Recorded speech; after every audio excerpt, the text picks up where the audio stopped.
just want to test if the microphone's working. Hi, is this working? Just want to make sure. I've been messing with my audio settings. Okay. I think we're good. Have to make sure that is disabled. Yeah. I think we're good now. Hello. Hi. Hello everyone. How are you? I was just making sure, that the sound is good. Hello everyone. I'm kinda Hiko. Hope you're having a lovely day. As you can see, I have a brand new Live2D model. Usually I would have my 3D model, but now I got a 2D model. Now, I do want to give a quick credit to FizzyFloat for making this beautiful Live2D model. I thank her so much. I did the rigging, and she did the illustration, so thank you so much, FizzyFloat, for that. And also, just a heads up as well, the Live2D model is not going to be like taking over my channel or anything like that. Just want to make sure, in case anyone was wondering. No, there will be a new 3D model of me, so we're good on that. My phone just did a thing. But yeah, but in today's stream though, we are going to work on some mocap edits, because I promised you guys, mainly on Twitter, but I've also said on YouTube as well, that I will be doing some mocap edits. I've actually recorded about 132 animation files for you guys, which will be sold on Boost, so yes, you'll have to pay for it. But basically, that's what we're gonna do today. So let me go ahead and swap over to that screen, and that way we can begin doing some editing at least. Now because I made the mocap inside of Rokoko Legacy, there's not much to edit in Rokoko Legacy, but there may be some I'll have to edit in Blender. Now first and foremost, let me just add the other stuff. I keep on hiding stuff. Okay, we're good on that. Alright. Let me go ahead, always on top. And alright. That way I can have my window in case, to make sure my tracking's all good. But yeah, so basically I'm gonna be doing each of the mocap in packages. So I said, okay, so I recorded 132, I said that, and basically what I did was I separate each of them into like 30 files. So basically when it comes to the Boost Store, there will be multiple packages. And they'll consist of 30 mocap animations each. Before I do, of course, put the animation files on, for sale, I will make sure I record a video showing each of the mocap samples. That way, before you buy it, you'll be aware of what you're actually getting. It'll take some time to do video editing, but that's perfectly fine. I want to make sure I do the best for you guys. But yeah, so let me go ahead and put this on the top right corner, and let's go ahead and begin with number 1. We're just gonna do them in packages, so for today's stream we'll probably do 30, and if by any chance I have some time because they are quick to edit, then I'll make sure to do the others. So let's go ahead and begin. So typically what I do in Rokoko is I would always add drift fix, and sometimes depending on the movement I would add a knee pop smoothing. Now typically the way I calibrate my mocap suit, it would not need it. And also just making sure I'm live, right? Yes, I'm live. There was a time I accidentally went live and I was talking to myself. Let me also wipe my eyes a bit. Alright. Hold on a second, just checking, making sure. Alright, so sometimes I'll add knee smoothing, but let's actually see how that will look, to kind of see the difference. Okay. I mean, it's not really mandatory for the needs though, but I want to make sure, like, just in case, if anyone will keep the let. I don't know, it just depends on the user, honestly. I'll also make sure to put my iPhone there, because for some reason with Live2D models, especially this one, the tracking kind of goes bazonkers if I put my iPhone the wrong way, so it's kind of weird. How about without? Rokoko? Oh. Yeah, see, there's really not much difference, so it's not really mandatory to even have it. Not even toe bones. I would say maybe for the kicking motions I did, which is, there will be one package that is just 12 animation files, so it's a little different. But yeah, so let's see. But yeah, pretty much it's just very simple, because there's not much to really edit. It's more of just at least add the drift fix, so like it's like perfectly centered, and that's kind of it. Let me go ahead. Well then, I'll just manually do this. There we go, process changes. And we'll basically just do that for all 30, and then we'll export, and we'll just work on each of them individually. I also don't like how my eyes are super narrowy. Hold on a second. Because I have my glasses on, but I also have very small eyes, so that I will have to fix. Hold on a second.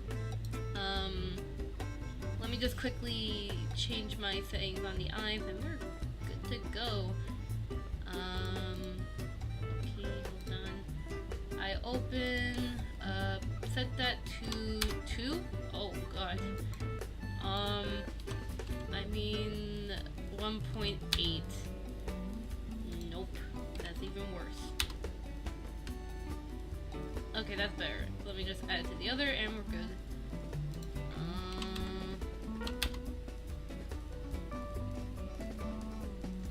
Is it working? You should. It is. Okay. Just making sure, because I can't really see some of these things. Alright. Hold on. Alright. Let me just put myself back. I'm very new to the 2D model one. Like, I've always been doing 3D, and just doing 2D, I learned that it's actually kind of different from 3D. It is a new experience. Oh, I just realized, too, that my wings are in the way. Whoops. Oh boy. Let me add a quick hotkey to remove the wings. Unless I've already set that up. I don't think I have. No, I did not. Silly me. So let's just set that to... Hold on. Just real quick, let me just quickly have a toggle to remove my wings so you see what the heck I'm doing. Wings toggle. There you go. Oh boy. I can see we have some issues with the noise filter, don't we? It's fine, I'll fix that later. Alright. Oh, you don't even see it in the OBS. You actually, I only see that on my side because I have a noise filter. Alright. Anyways, enough dilly-dallying on my goddamn weird settings. Okay. So take 2, pretty much is just, once again, it's just adding drift fix, and that's kind of it, really. So I'll try to be super quick on this, as fast as I can.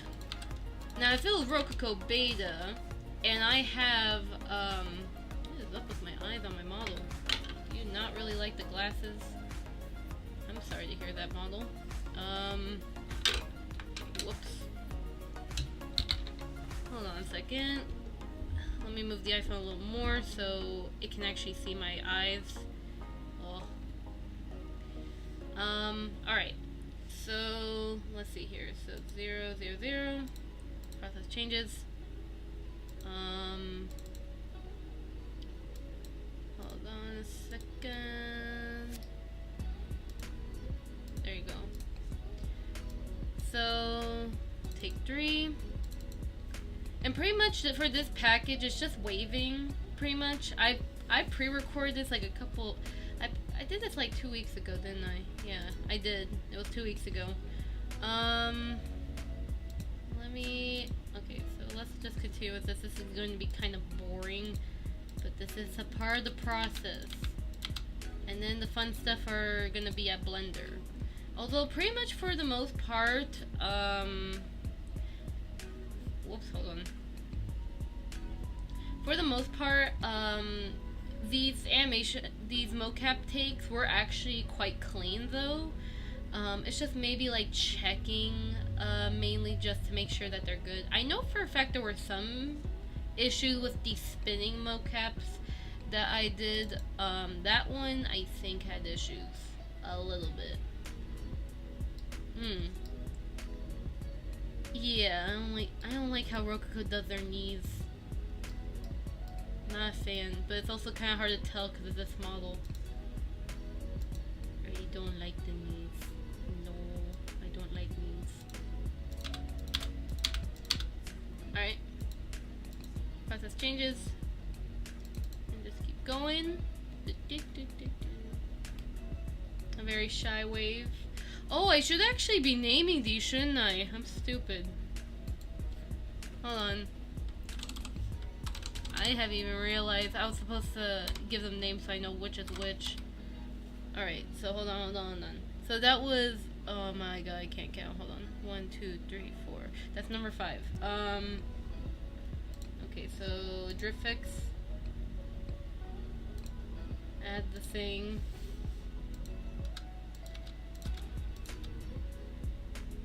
There you go. Process changes. Alright.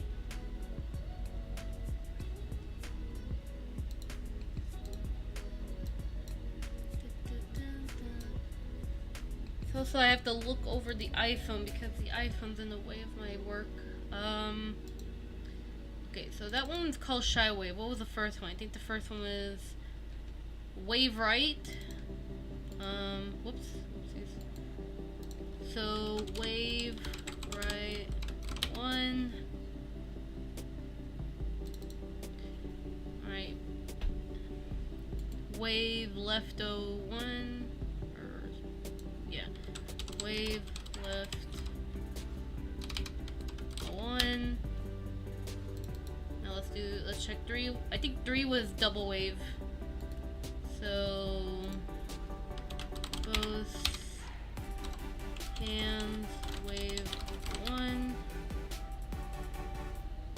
or wave both.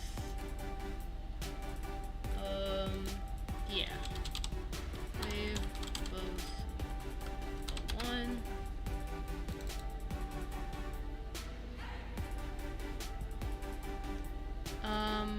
Both wave cheer. Alright. Both wave cheer. 1. No, not cheat. Cheer, like you're happy. Not. No. Okay. So number 6.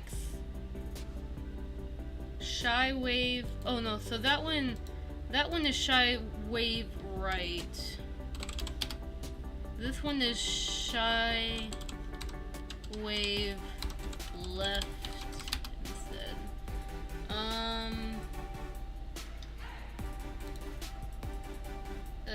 DriftFix. Who is DMing me? Oh.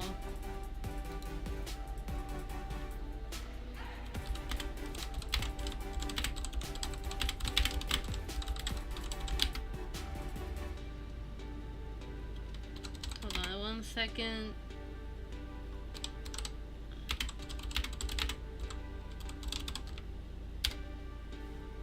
Alright, it's just I have, so basically, I started up doing commissions again, and, basically, one of my clients was just messaging me right now. That should be taken care of. Okay, 0, all this. Now, if I were to do like a walk, I didn't had time to do a full like walk package with my mocap suit. And even if I could, I still have to figure out how I would be able to do walking mocap, because sometimes it acts a little but also I don't have much room in my house to do a full walking. But maybe if I could work something with my laptop, cause my laptop has been killing itself a lot. So I'm gonna see, maybe for future use, maybe I'll try checking my laptop, and we'll see about doing some walking mocap instead as well. But hold on, how many packages am I making again? Wave pack, kicking pack, wave kick, spin pack. Wait, hold on.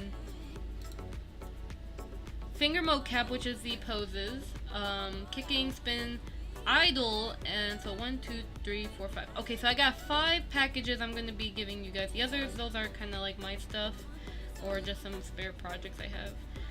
But no, there's about like 5. Oh my god, I lost count. 1, 2, 3, 4, 5. 5 packages for booths. They're all gonna be separate. They will each have their own individual price out. They will have their own individual pricing. I'm still not sure. Oh, I did say I was gonna do a poll regarding the pricing thing, haven't I? I will. Yeah, I definitely plan on probably doing like a poll on Twitter for the. Okay, so light wave. Is there a alternate? Yeah, so there's a left and a right for this one. So left way, right. Most of the waving is kind of like flip back and forth, basically, but it should be enough. Now what was I gonna say again? Oh my gosh, I lost track.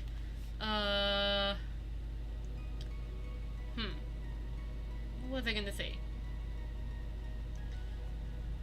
Something with mocap. So there's gonna be 5. They'll all have their individual prices, but I plan on having each of them have their own price. I'm still not sure about pricing wise, especially because based from what I have noticed from August, not many people. I'm not sure. August has been kind of a tough month, basically. That's what I'm basically saying. It's been kind of tough.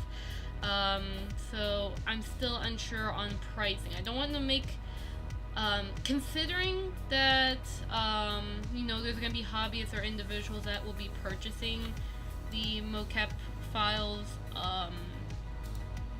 I want to make the price as affordable as possible, but also fair, since, you know, this is recorded with an expensive suit, and I do have to make sure that I do have money saved up for repair expenses, because oh boy, mocap suits are pretty expensive. Even like after you buy it, you also have a warranty, and when that warranty expires, it costs extra money to have it repaired and stuff. So it's like but I have to deal with it though. Just until, like, if there is I guess like other mocap suit options that are more affordable, that would be nice. Now actually there's a thing that I'm aware about, perception neuron actually. This is actually something I wanted to discuss, in fact, actually. So basically, when it comes to okay, that one's called fearful wave. Okay, so okay, my Discord's fine. Okay, so this was something I wanted to discuss, mainly regarding mocap suits. So I had people who were asking me about, like, oh, what about perception neuron? Why didn't you go with perception neuron in the first place? If you're having so many problems with Rokoko. Now, I've actually okay, I even said in my review beforehand that the reason why I went with Rokoko was mainly because the customer service was a lot better, at least from my knowledge at the time. Now, in the present time, I will say back then Perception Neuron had kind of bad customer service, but actually I had a really amazing discussion with someone who had a Perception Neuron mocap suit, and we had a great talk on which is better, Perception Neuron or Rokoko. And basically what they said was that the customer service on Perception Neuron was actually pretty good. There can be some issues where, like, you know, they may not be able to respond and stuff, you know, it takes a while. So, you know, it's kind of like 50-50 on the customer service a bit, but at least it's better than it was before. So I'm really happy to hear that. However, though, the funny part is that both mocap suits, Perception Neuron and Rokoko, in terms of like issue count, like the amount of issues that they provide, it's actually funny that they're quite equivalent though. I will say, from what I've heard, Perception Neuron did improve the program quite a lot, and as if you're a long-time Rokoko user, you probably also heard of the new Rokoko beta. That thing wasn't even clicking.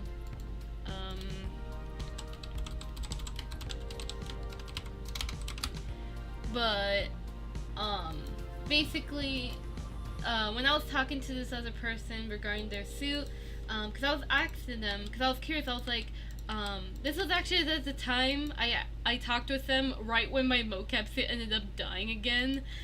But basically, I was asking them, I was like, hey, how's your experience with Perception Neuron? I was quite curious. And we basically talked. We enjoyed the conversation, and basically just, they're really similar. Like I said, I don't know 100% about Perception Neuron though.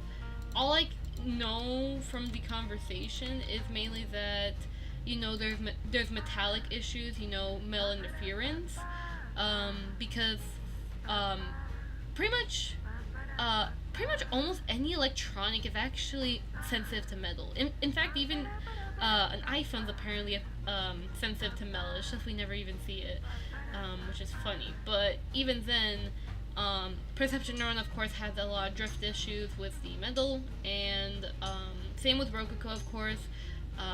With my mocap suit, I was able to deal with it. Like, I was able to handle it. What was this one again? Oh, this is the reverse version of that one, so that one should be right. And this one should be called left.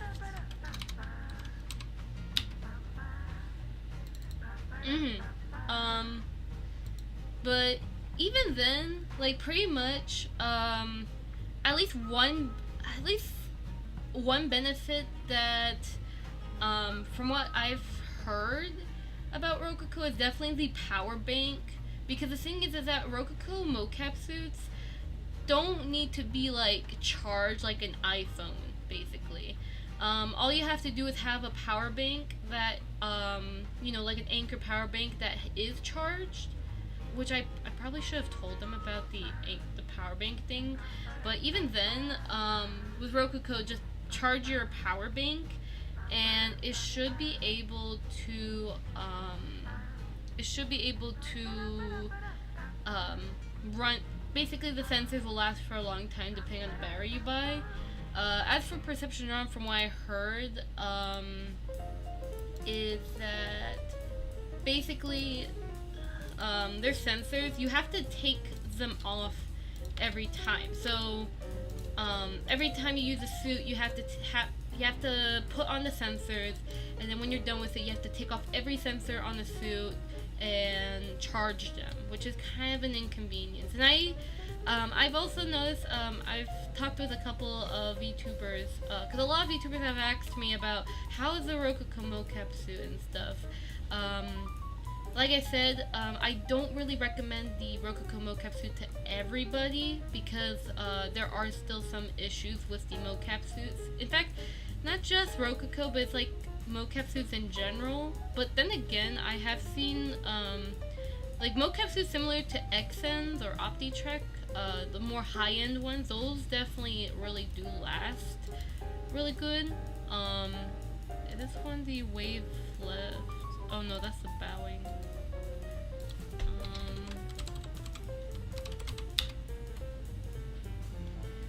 But like the more high-end mocap suits, they're definitely a lot more durable. But sadly, of course, because they're high-end, they're really expensive, which is not the cup of tea. So as much as it is, like, honestly, if you really want the best of the best, like you have, like, let's say you have absolutely no budget on the mocap suit, like you can like afford anything, I would definitely recommend an XNs and above, or even OptiTrek or Vicon even. I've heard Vicon was actually pretty amazing, but it's just that they're really expensive though, which is kind of the downside, but yeah.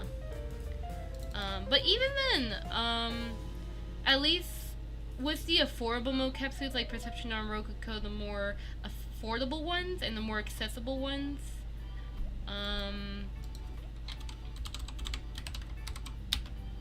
basically, basically with the more affordable mocap suits, at least like there's something you can get.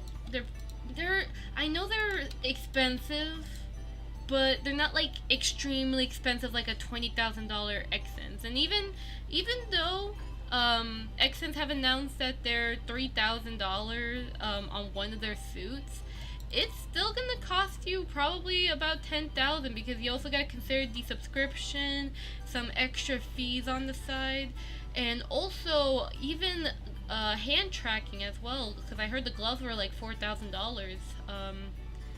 So yeah, too expensive, not good. But of course, you know, they still XN still is more like industry based, like a lot more industry, as in like company usage, if that makes sense. I don't know how to word it right. But even then, all I could really recommend is that if you are planning on either going Perception or on a Rokoko, technically, I'll put this in quotation, technically, it doesn't matter a crazy ton on which mocap suit you choose, either Perception or on a Rokoko, or if, once again, if you want to go more high-end, if you want to go more high-end, you know, that's your choice. But if you are going for either Rokoko or Perception Neuron, my only recommendation is to make sure that you are aware that, first and foremost, you're probably going to have to do a lot of debugging, and you're also probably going to have to be bothering tech support a heck ton. I really hope that the programs for the mocap suits do get better. They have amazing potential, it's just some bugs. Hey, do you still do iPhone tracking? iPhone tracking as in what? 3D? 2D or something? Cause I actually do 3D and 2D iPhone tracking. And also I even do it for 3D. Is it commissions? Because I just had I did recently open, so iPhone just iPhone just died. Oh, there you go. But okay, if you're interested in the commission, if that's what you're asking, yes. If you have Twitter, you can go to my Twitter page and you can check the Google form if that's what you're asking about. I can even send the link here if you want. If it's not, okay, because I wanted to ask if you do Vroid too. Oh, I do any model. Vroid from scratch, even furry models, I've done those before.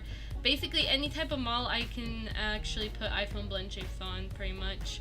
So if you do want to commission me, I can send the link. Hold on a second. Let me go quickly get my link and I'll send it to you. You can sign, and then after the stream, we could definitely like talk regarding your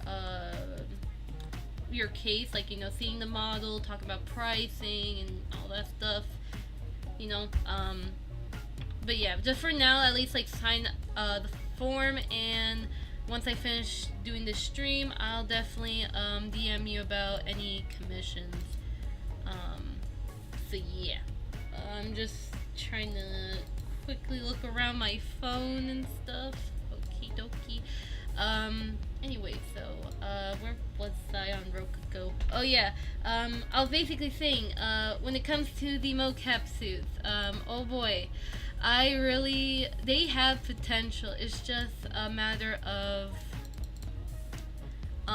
hopefully the program would eventually, would like improve more. So like how Rokoko beta, they're definitely improving a lot more. Not too much. There are some issues, I will say. For instance, the glove issue I just experienced, which hopefully I've got told that hopefully in October, November. I forgot the reason why. It's kind of like the update got delayed that far, but basically they're gonna do an update where they'll fix like some more issues and all that, and it's not just gloves, but it's also like, what was it? Some weird, I don't know, some other stuff. I forgot. But they have the roadmap for it though. I just forgot what the issues were. Mainly, my primary issue is the gloves acting a little derpish with the suit. But they do know how to fix it though, so I can't wait. This one's a cheerful wave. Okay, so I'll go ahead and fix that. Alright. Okay. Let's see here. Wait. I think I did them opposites as well. Not like, hold on. Right. Or no, that one was left. That one was left. And this one is right. I actually ended up losing some ideas regarding the mocap takes though, sadly. But hopefully, like, if by chance,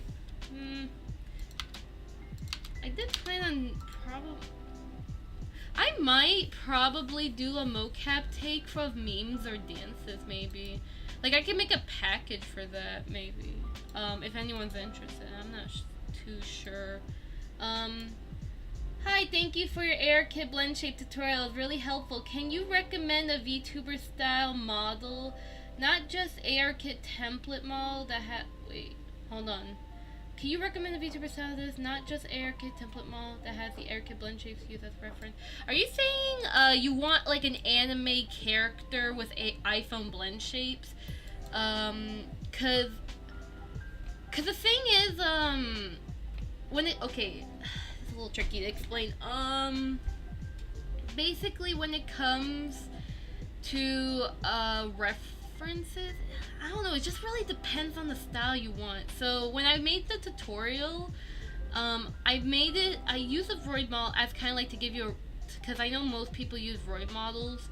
So I use a Vroid model in my tutorial just to give you, like, to give most people like kind of like an idea of workflow. But at the same time, it's more of like, it depends on the style you're going for. I can't really recommend like an anime style iPhone blend shape because once again there's like multiple styles when it comes to iPhone. Like if you want like an actual like movement that acts like anime characters, or you want a hyper realistic blend shape, or a more like a dynamically smooth flex blend shapes. Basically, there's it just really depends on the style you're going for. I can't really recommend like a more anime specific style because it's kind of like varying in different styles. Like, I'm not so sure.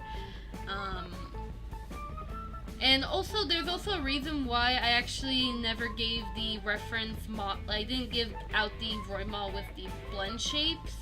In fact, actually, now that I think about it, there was Hana tools though, but I'm not sure. Hold on. Actually, give me 1 second. I want to buy a model, maybe from Boost or maybe something like this. Oh, okay. So if you're willing to buy a model, I could actually recommend. Okay. So there's this person who actually have an anime model on sale. Their name is Fofumet. I've seen them quite a lot. They actually are selling a $5-ish. In terms, okay, so then, okay, so first of all, for girl DM style, that's Art Gun, and their blend shapes cost $600. But the least you can get is Fofumet. She's like the closest you can get. Let me get Fofumet, Boost. Let me just look it up. I know, yeah, it's the kind of Tita looking model here. I don't even, I can't even tell if that one's Tita. It looks Tita? I don't know. Either way, actually, no, that's not Tita because that model looks really high poly. Yeah, that's, it looks like Tita, but it's not Tita. Yeah, no. It's not 100% anime style, but I really like it. Okay, then I would recommend this model here. This one is $5? About $5. And you can basically use that model as reference. There's a video, there should be a video showing like how the blend shapes look like if that's what you're interested. But that's the, at least one model I can recommend though. Once again, for Art Gun sword style, you would have to, I don't really think there's like a 3D sample model you can use. I mean, I know there's a Live2D sample one, but that's completely different. But yeah, it's a matter of just, my only recommendation though is just more of experimenting. Basically, that's kind of what I did with my model, and that is also something I'll be doing with my new model. Basically just experiment the blend shape, see what fits it, and just practice basically. But definitely it can be a pain in the behind trying to get the style. But I will tell you one tip though. One tip that I will recommend to get more expressive mouse, like I guess girl DM. I don't even know who she is. I guess. I mean, I know Art Gun. I just don't know who the other girl is. I guess. Basically, make the open jaw blend shape as big as you can. That's my main recommendation. Because I noticed that there's another model. I'm trying not to spill so many names. I don't like mentioning other VTubers' names unless I have permission. But basically, I saw from this other modeler's work that they kind of basically stretch out their jaw open blend shape, and that should probably, I guess, kind of emphasize the movement a bit more. But yeah. Anyways. I'm not gonna drag the conversation of me debating about which blend shapes which. Oof. But hopefully that helps you though. Let me go ahead and get Rokoko up. There you go, Rokoko. Up. Okay. When I looked at her model, I thought the exact same thing. That it's all about the jaw movement. Yeah, pretty much. So yeah, basically, yeah, that's the first step, is to make the jaw as big make the jaw as big as you can, I guess. And then of course it's like basically just make the blend shape work in harmony. You would have to, it's just a lot of practice basically. But I would say though, I would highly recommend study the technique. There's also, if you really want, by the way, now I know, okay, this app, there's this program that does show Art Gun's blend shape style. It is primarily used in Live2D. In fact, I'm actually using this program right now. It's called VBridger. So if you want like a more live, a real-time reference on ArtGun's blend shape style, you can buy VBridger because the head model is there. You can't download or extract the head model though. That's no. But if you really want to see ArtGun specifics, mouse movement and how it works and get an idea more closely, basically based on tracking, once again, you cannot extract the model, that's not allowed. You can get VBridger and just see how the head moves and stuff, you know, the mouse and stuff, so that hopefully that can be another reference, at least the closest reference you can get with their style. But I mainly have my own style though. I try not to go too crazy on the blend shape, but also crazy at the same time. I'm still wondering about my new model. I'm still wondering what kind of blend shape style I'd go for that one, because I want to go like how I did my Live2D models, iPhone blend shapes, or iPhone parameters, or VBridger parameters, whatever the heck the name's called. Yeah. I was looking for a person who made blend shape for a girl. DM stumbled upon this program by accident. Yes. Yeah, so ArtGun actually made their model. That's the least I know about that one VTuber that ArtGun made their blend shapes. I've seen ArtGun's content quite a lot. They're once again a really amazing modeler and also an amazing Live2D rigger. But of course their blend shapes are $600, but once again, you know, you are paying for their time and of course the high demand and stuff, so, you know, pay the artist respectfully. So if you absolutely really want like pure ArtGun blend shapes, and you have $600, then you can commission them. If you don't, but you want to make it yourself, you could just check out VBridger and kind of use that program as reference, I guess, and once again experiment on your own, cause okay, hold on, I just lost my vocabulary mid-sentence. Okay, basically try to reference as best as you can, but also try to make it like your own style, like be like, yeah, this is my style of blend shapes or stuff like that. I've also noticed, cause I made this tweet basically saying I did commission, for this one VTuber regarding iPhone blend shape. Now I'm having people ask me about, like, iPhone blend shape stuff,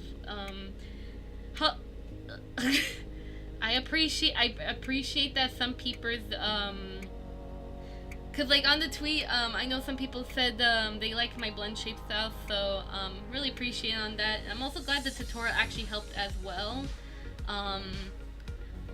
Hopefully, I still feel like there could be some other stuff I could mention on the tutorial though. Wait, what did I? There was a new trick. Oh yeah, that's right. There was a new trick I learned on making blend shapes much more faster. It's the proportional tool edit, and that one setting that allows you to make the a much more cleaner like mouse shrug and stuff. Oh my god, that was the one thing I didn't say on the tutorial because I just learned it like a month after that tutorial was made. So yeah, definitely there's gonna be some more stuff. More techniques that are learned regarding iPhone blend shapes, but hopefully I do wish you luck on making the blend shape that you desire though. Proportional editing, oh, I'll show you. I'm gonna pull up my new model. I'm gonna do a little teaching lesson. Let me show you a trick with multiply blend shapes. Wait, what? Anyways, let me show you. Let me show you what I mean. So here's my model right here. This is my new model that's in the works. Looks like this. Now, I hope I don't press the wrong button. I binded some keys on accident. Oh boy. Okay, so basically, you take your you go to edit mode on your model. I even did this with the Aki. I did not fully rig this yet. This is just so I can get the thing right. But basically what you do is you select, like, let's say we're going to select the one party lips. This is a little tricky because I'm trying not to press the wrong button.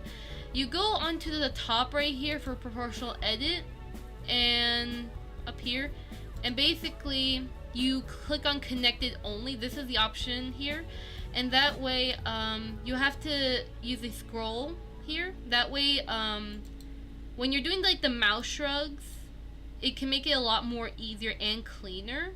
This is actually something I'm going to be doing for my new iPhone blend shape when I finish my model. And this also helps making the mouse open a lot faster as well. So it's definitely really cool. This would save me so much time on that tutorial if I just learned that, but I didn't until like a month later. And that tutorial was made a long time ago, so there's new techniques I've learned. Yes. But hopefully that demonstration kind of helped you though. I'd definitely say experiment and just make it yours. But I will definitely say iPhone blend shapes can still be a pain behind. Like even I also struggle with iPhone blend shapes on my 2D model. Anyway, so let me go ahead and yeet out Blender, and I'm gonna get back to this. Okie dokie. Also, another cool thing is that yes, Rokoko also supports iPhone. In fact, actually, I do have plans in the future to try out a different face capture method. But right now I'm kind of waiting for like, okay, so there's this, I mentioned this face tracking program before, but it's like, I'm not confident using them yet. They're called Face Good, and they're kind of like iPhone blend shapes, but on steroids. You have to, for Face Good, you have to buy like the $400 helmet, which I don't mind paying for that. I'll have to save up extra money though. But even then, there's that helmet that I'm interested in buying. But here's the downside of it. Now, yes, their tracking is is a lot better than iPhone, but the problem is that they don't have international support. That, and I've heard there were some issues with a couple other stuff basically. Now what's funny is that I was able to get into a conference with Face Good. I was able to talk to them one-to-one, and stupid me forgot to ask them if the timecode issue was also included in the live streaming thing for VTubers. That is the question that's the question I should have asked them, because if they were to tell me that the timecode issue is not on the live stream, oh boy, I'm pretty sure, like, I would buy that helmet in a heartbeat. I would make a rig with my new model for Face Good, and then I will probably, it depends how things are, maybe I could make tutorials on that, but even then, right now, nah, not yet. But maybe in the future I might try them out, so we'll see. Also, oh my god, it's a Diet Fizzy! What the heck? Hello Fizzy, how you doing? I'll be in the car listening. Are you going to class? Yes, you are. I'm pretty sure you're going to class though. But good morning Fizzy, I hope you're doing good. Yes, your illustration has come to life. Here I am with my 2D form, and in the background, a peeper is dancing. Yes, yes, yes. Thank you so. Just another big shout out for Fizzy. Fizzy, thank you so much for illustrating this beautiful Live 2D model. I'm really happy that I was able to rig it and bring it to life. I'm really happy. Thank you so much for participating in my Live 2D project. I know it wasn't easy, but we did it. We have reached the finish line. We did it, Fizzy. We did it. Ow. That is not what I meant. Okay, I did not mean to hit myself like that. Ow. But even then, if anyone who's watching the VOD of the stream and stuff, please check out Fizzy. She needs some love. She's the one who made the 2D illustration and stuff. And she did a goddamn good job on the layers. What is this one called again? A hop? Hold on. I think I called this stylized wave. One. Does it have a mirror version? Yeah, it has a mirror version. Ooh. But yes, maybe depending on how FaceGood is, I might try their face capture program out. That's left. I might try them out, but at the same time, I'm still kind of skeptical, though. No, I did not meant to export. I don't want to export. Get out. Get out. But who knows? If I do end up, researching about FaceGood, once again, I still will have to save a bit extra money, though. But at this... Wait, that's called right, yeah. But at the same time, it's just the international support thing. It's kind of like, I need that. And I've also heard the customer service was on FaceGood. So it's kind of like Perception Neuron, basically, where Perception Neuron, they had the most garbage customer service at the beginning. And apparently after, they grew more, eventually they actually have proper customer service. So, yeah. I'm going to assume it's probably like that case scenario. So, yes. But at the same time, we'll see. I am also aware about faceware as well. Now, lately for the past couple days, I have been, basically, there's this one project that I do work for, and, it's called Exaggerated Wave. Exaggerated. So there's this, so I was working with this one job. Once again, a lot of the jobs I work for are kind of like side gigs, though. So I always try looking for any like job opportunities and stuff. But there's this one side gig that I'm doing that they might, depending on how their project is, I might be able to have deeper research with faceware. I will have to talk with my boss on that one project if I could do further research regarding faceware, because I kind of understand the system. It's just more of like, I have to find the blend shape requirements a little more. They're kind of like iPhone, but they're also not. It's just like, hold on. Exaggerated. I forgot how to spell exaggerated. Hold on. Let me see how you spell exaggerated. Exaggerate. Okay. Exaggerated. Okay. Man, these English words. I've been typing so many English words, but I forgot how they're spelled. Okay. Anyways. So maybe I might do research on faceware. I don't know. We'll see. As for... That's pretty much the main two that I'm looking for regarding that. There's another group. Okay, there's another kind of like side gig I'm doing. I'm still kind of on the other one, but for the other side gig I'm doing, I could potentially be doing like research regarding automatic rigs for 3D models. So it's like I gotta see about it. I can't, like I said, I can't really make promises. It's more of like see how they're doing and then see if it benefits. But it's like basically there's research opportunities that I'm trying to do basically. That's what I've been working in the background. Yes. But hopefully it'll pay off though. Exaggerated, that's to the left. To the left. Yes. Alright. Oh wait, I forgot to add the drift fix. Whoopsies.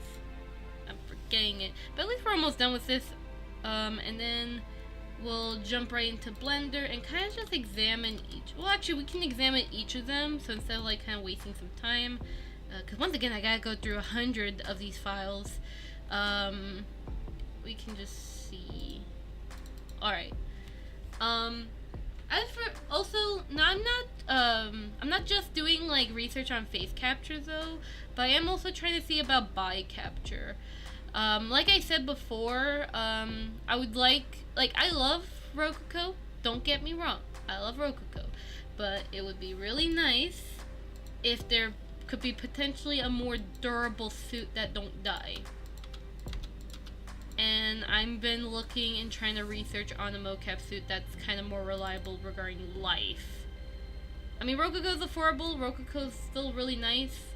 It's just the sensors are sensitive. I don't know how, I don't know why. It also happens with perception neurons, so I'm trying to figure out why. Also, there's sitting wave. Oh no, let me rename this. Okay, sitting wave. There's also a fancy wave I've done. Yes. We'll see. Hopefully though, like I said to this one other person though, because I'm still a big fanatic, like, even though I'm not too active on this one server though, I am a big fanatic for Slime VR. In fact, I actually can't wait for their delivery on November. Oh, Slime VR is gonna be going all over the place. It's gonna be revolutionary, it's gonna be great. But basically though, Slime VR, in case you don't know who they are, they're basically the cheapest VR trackers you can get. They're really nice. They're kind of like Rokoko quality, but I guess a bit stronger. I would have to see that. But they kind of resemble Rokoko tracking, but for VR basically. Yes, they could actually work with VTubing as well. I do plan that when I get my shipment of those trackers, I will see about how, kind of how to utilize them for VTubing. Maybe I might, depending, I could probably try doing a funny track chair little tracking where it's like rotation only on the chair. That would be fun, but I don't know. I have to see. It is something I have to think about on if it'll happen, but it's just a bit of experimenting basically. I think this is a wave left. Oh, I see. I did a whoopsies. I thought this was a different wave. So this one's right and this one's left. Okay. But even, I actually do, I'll still see about the track chair thing though, because I would like to experiment with like tracking props for VTubing. I know it's possible. There's actually a tutorial on it, and not just one tutorial. There's actually like other tutorials that I'm aware about, but it's not like exactly on prop tracking, but like something else relative to it. Hold on, left one.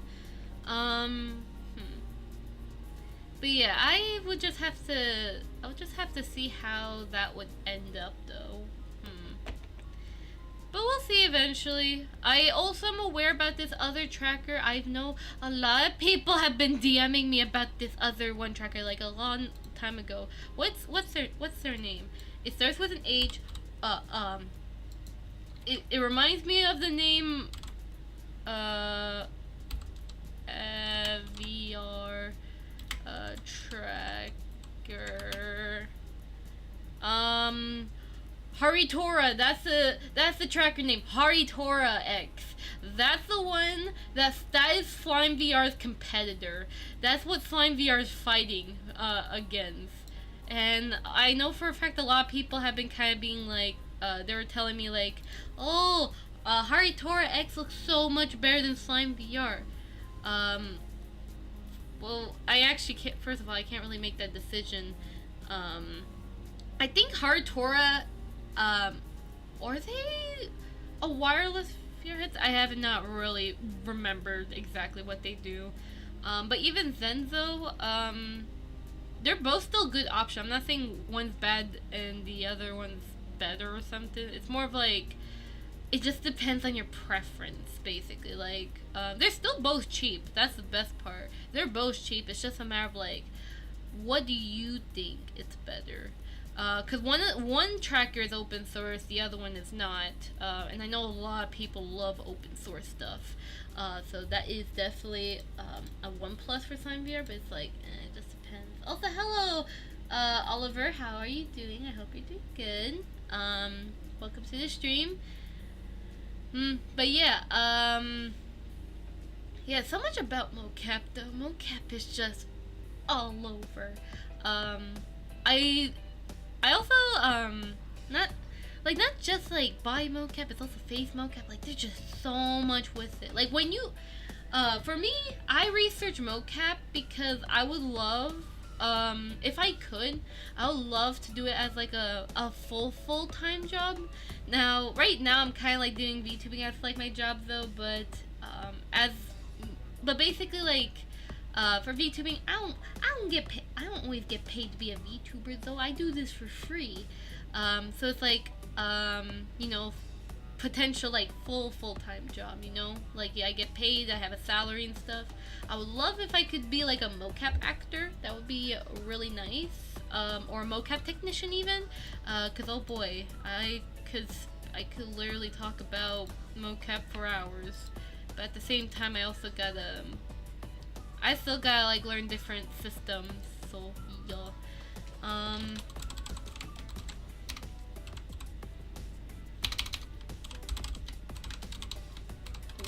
Okay. But also like for me, okay, no, that was a crazy wave. Okay. But for me, I mainly wanted to study mocap, like, because I wanted to potentially pursue it as a career. If not, and I just become like a standard 3D animator or modeler, that's perfectly fine either way. Anything with 3D, I want to do that for my job. But as for most VTubers though, not, like I said, it's kind of mixed, because when you say VTuber, it's not like, VTubers are diverse, you know? Like, we all are multi-talented. So it's like, I can't really just say most VTubers, because once again, a lot of VTubers already know mocap, some even in the mocap industry. So it's like, it's just VTubing's so diverse. Oh my god, I love it. But basically, for the most part, when it comes to like most people who have talked with me regarding mocap and stuff, I definitely will say, for the most part, they research mocap for VTubing purposes, but it's also like when they research more about mocap, it's like they get so immersed. It's just really fascinating seeing how like when people or VTubers they find out about different mocap solutions. It's like giving a baby a teddy bear, you know? Like the baby's like, oh, a teddy bear. It's like that. It's so cute. So it's like it's really nice seeing other people's reaction when they find out about new like tech and stuff. Even like the Facebook Watch thing, like the darn hand tracking on that thing. Like, oh my god, the reactions were so awesome. It's just very interesting just to see how, you know, people like, even like also like how people have opinions regarding mocap. So whether it's like metal issues or like trying to figure out how something is done, because of course there's also a group of people that are so immersed with mocap that they want to either make their own or they want to figure out how it's actually made, which is why a lot of people in the tech community tend to love open source projects, so that way they can understand what makes the tracking, which is why I really admire SlimeVR, because SlimeVR, they're open source and people are able to understand how basically like they get an idea on how VR mocap is made and stuff. So it's like really nice. It's really, really awesome. Makes me smile in glee. Let me go ahead. We're almost done though. It's just I really love to talk, and things about mocap just makes me smile. Oh. Mocap is so much fun. I love it. I love it. Let me let me quickly check. Also, hello, I cannot pronounce your name, I'm sorry. Basically, this adorable profile picture, welcome to my Discord server. Yeah, wait, did I remove that Discord server from that one tutorial? I probably forgot. But yes, I do have a Discord server though. It may not be super active though, but it is a great place. You know, if you wanna chill and vibe there, you can. But if you are just joining my server just for 3D, just because you need 3D help, I don't recommend going to my Discord server just because you need 3D help. My DMs are always open. Not on Twitter because Twitter bots have been destroying my DMs a lot, but on Discord, I tend to always have my DMs open. So if you got 3D questions or if you need some 3D tutoring and stuff, you know, that stuff, feel free to always DM me on Discord. It's in the description. So you can definitely check that out. Oh my god, I just lost Rokoko. Oh, there it is. Found it. Okay. So, okay, so 4 more to go. Okay, this one's my favorite. I just crossed my legs and be like, hey. Now, this is the one mocap I would probably want to edit because I don't like how the, I would like it maybe if the leg could be closer. I'm still debating. Do I sit like that? Oh, I actually do sit like that. Okay, I'm not touching that. My bad. I'm not touching that then. No, that's actually how I sit. Oh. Casually walking to class, I will just watch and vibe. Wait, how are you? Wait, Fizzy, you're going to class. How the heck are you gonna watch a live stream and be in class? Oh. Fizzy, I need answers. How do you watch a live stream while being in class? Don't you have to study and listen to a teacher and stuff? Or, I'm early. Ah, I see. Okie dokie. I appreciate your support though. I appreciate so much. Actually, did I follow your... Oh, wait, hold on a second. Let me check. Hold on. Class doesn't start till 8:30. Oh heck, you have like... How do I count this? 22 minutes? Yeah, you have like about 22 minutes though then. Okay, I will remember that. So in 22 minutes I'll remember to say sayonara to you then. Also, I just realized you're on like a different YouTube account though. And apparently every time I look up your goddamn name, I get a result saying, here's why a can of Diet Coke floats, but a regular Coke sinks. Well then. Ain't that nice? This is not what I'm looking for. Just cause you added diet, yeah, that's my backup. Yeah, and your backup links, apparently links, when I look up your name, cause I wanted to sub to you again, for some reason, it just gives me search results of diet soda. I mean, are you a diet soda can? Are you hiding something from me, Fizzy? Are you hiding something that I don't know about? Is Fizzy actually a soda can in real life? Okay. No, that conspiracy theory that's debunked. No. It can't be true. You're not soda can.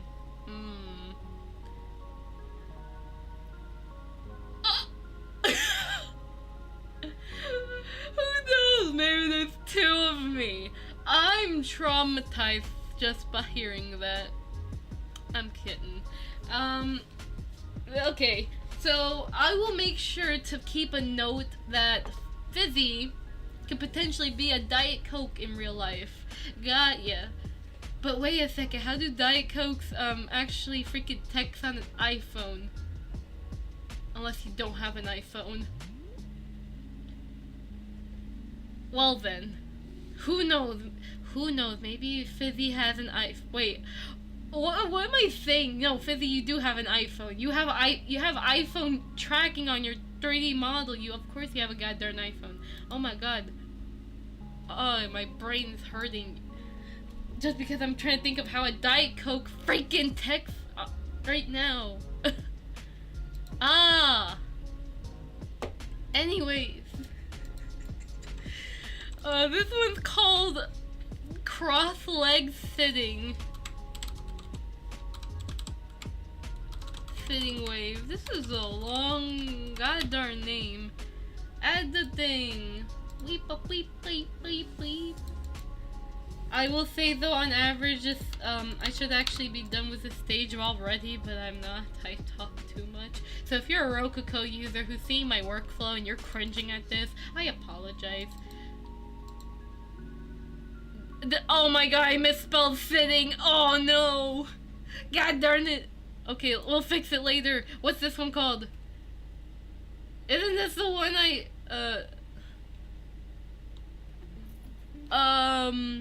we'll just call both waves cheer, because this is a different type of cheer.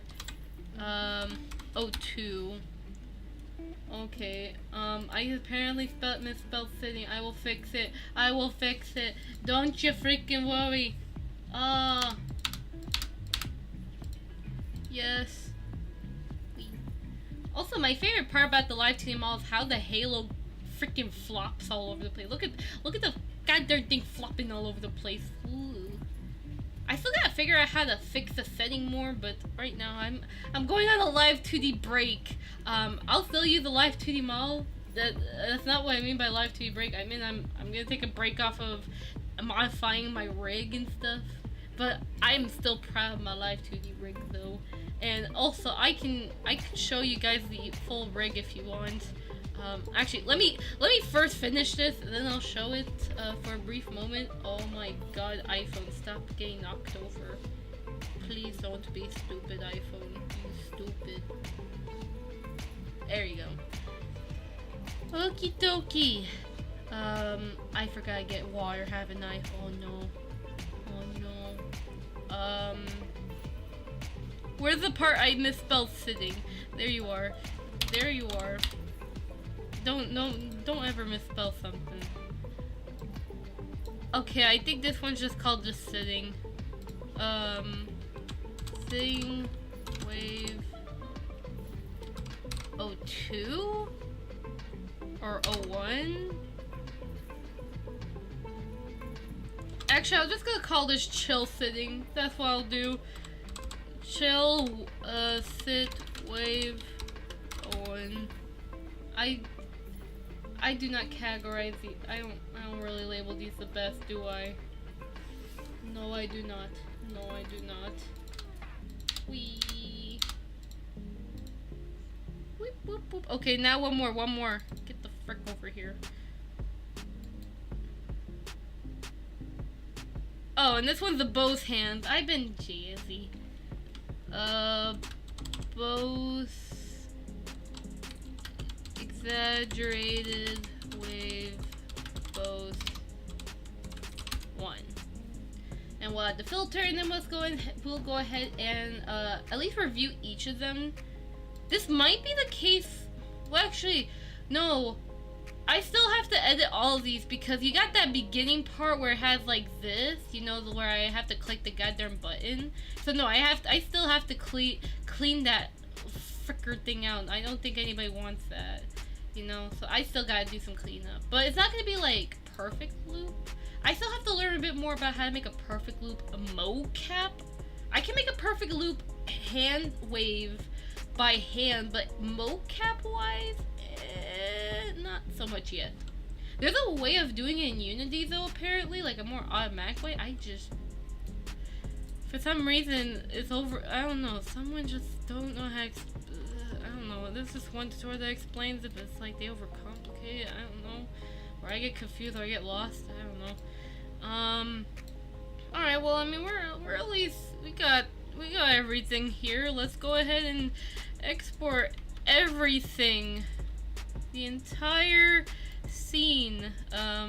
Yes, export all of this. We're gonna have FBX. We do not have face tracking in any of these because that's unnecessary.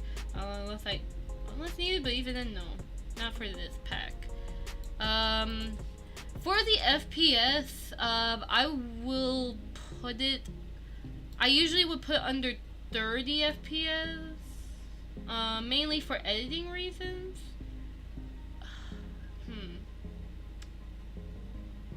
Would I put in 30 or 60? Because I know some people are probably gonna be like, I want 60 or 200 FPS. But it's like editing reasons.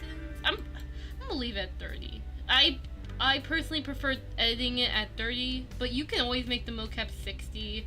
It's pretty easy. Or if by any chance if someone does buy the pack but they prefer a 60 FPS version, by all means, as long as you show the receipt, I will be happy to give you 100, 200, 5,000 FPS mocap. I don't think 5,000, that would be too much. And for the skeleton, I usually go for the default. For some reason, the Maya one is freaking broken. I think it got fixed on beta though. But yeah, I have no idea what C3D is. What is this? Why does this exist? This doesn't exist in Rokoko beta, but it exists on Legacy. It's so freaking weird. Okay, exporting time. Let's go. Wee. Okay, well that exports, which should take like a couple seconds or like at least like a minute. I'm gonna go ahead and show you guys a more closer look at my rigging on my 2D model, because why not? Oh my god, I forgot. Oh, there you go.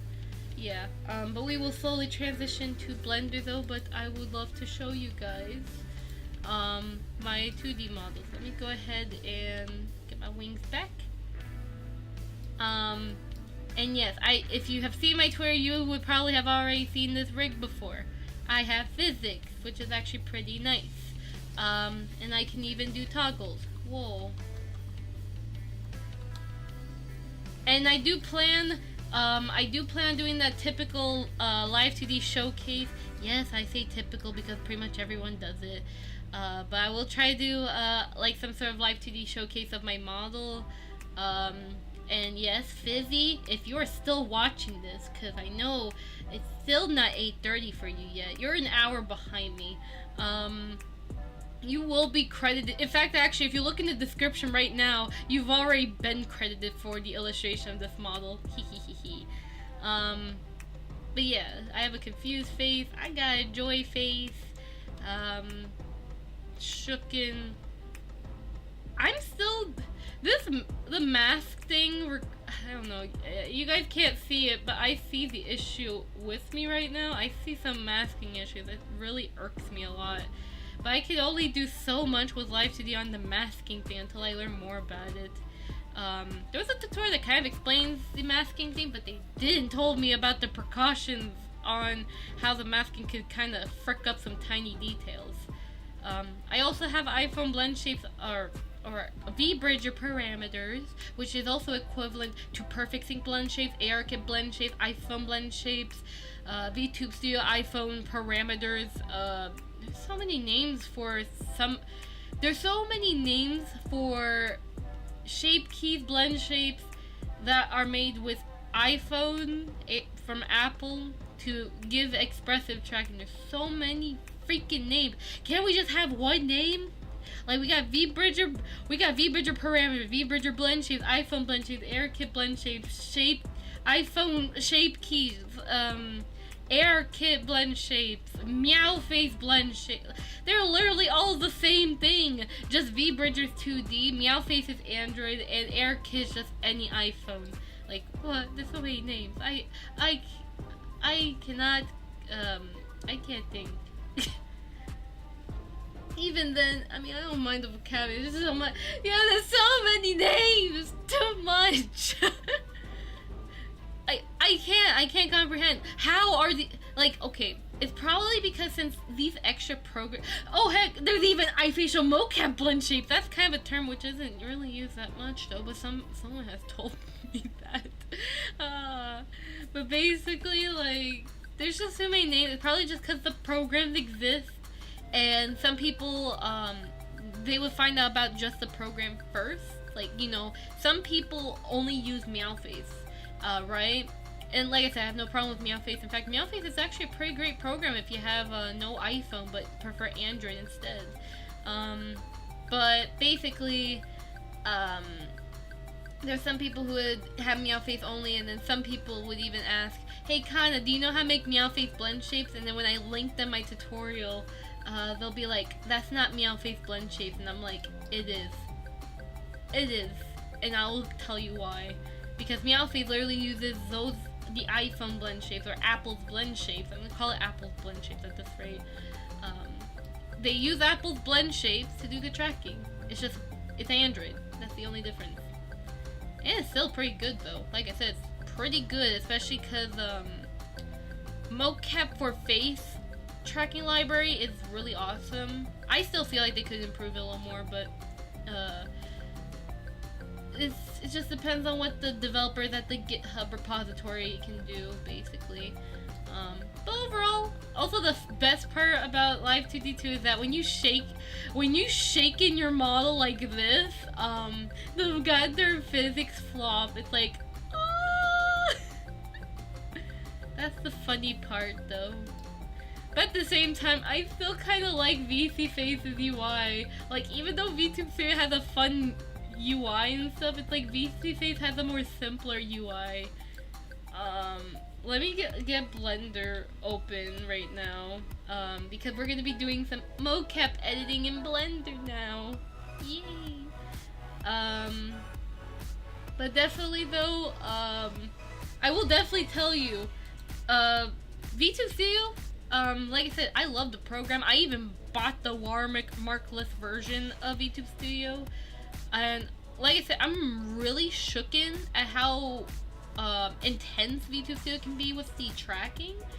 Like, okay, this is, you know what, let me prepare the mocap files first, because, oh boy, I have a lot to say regarding 2D versus 3D.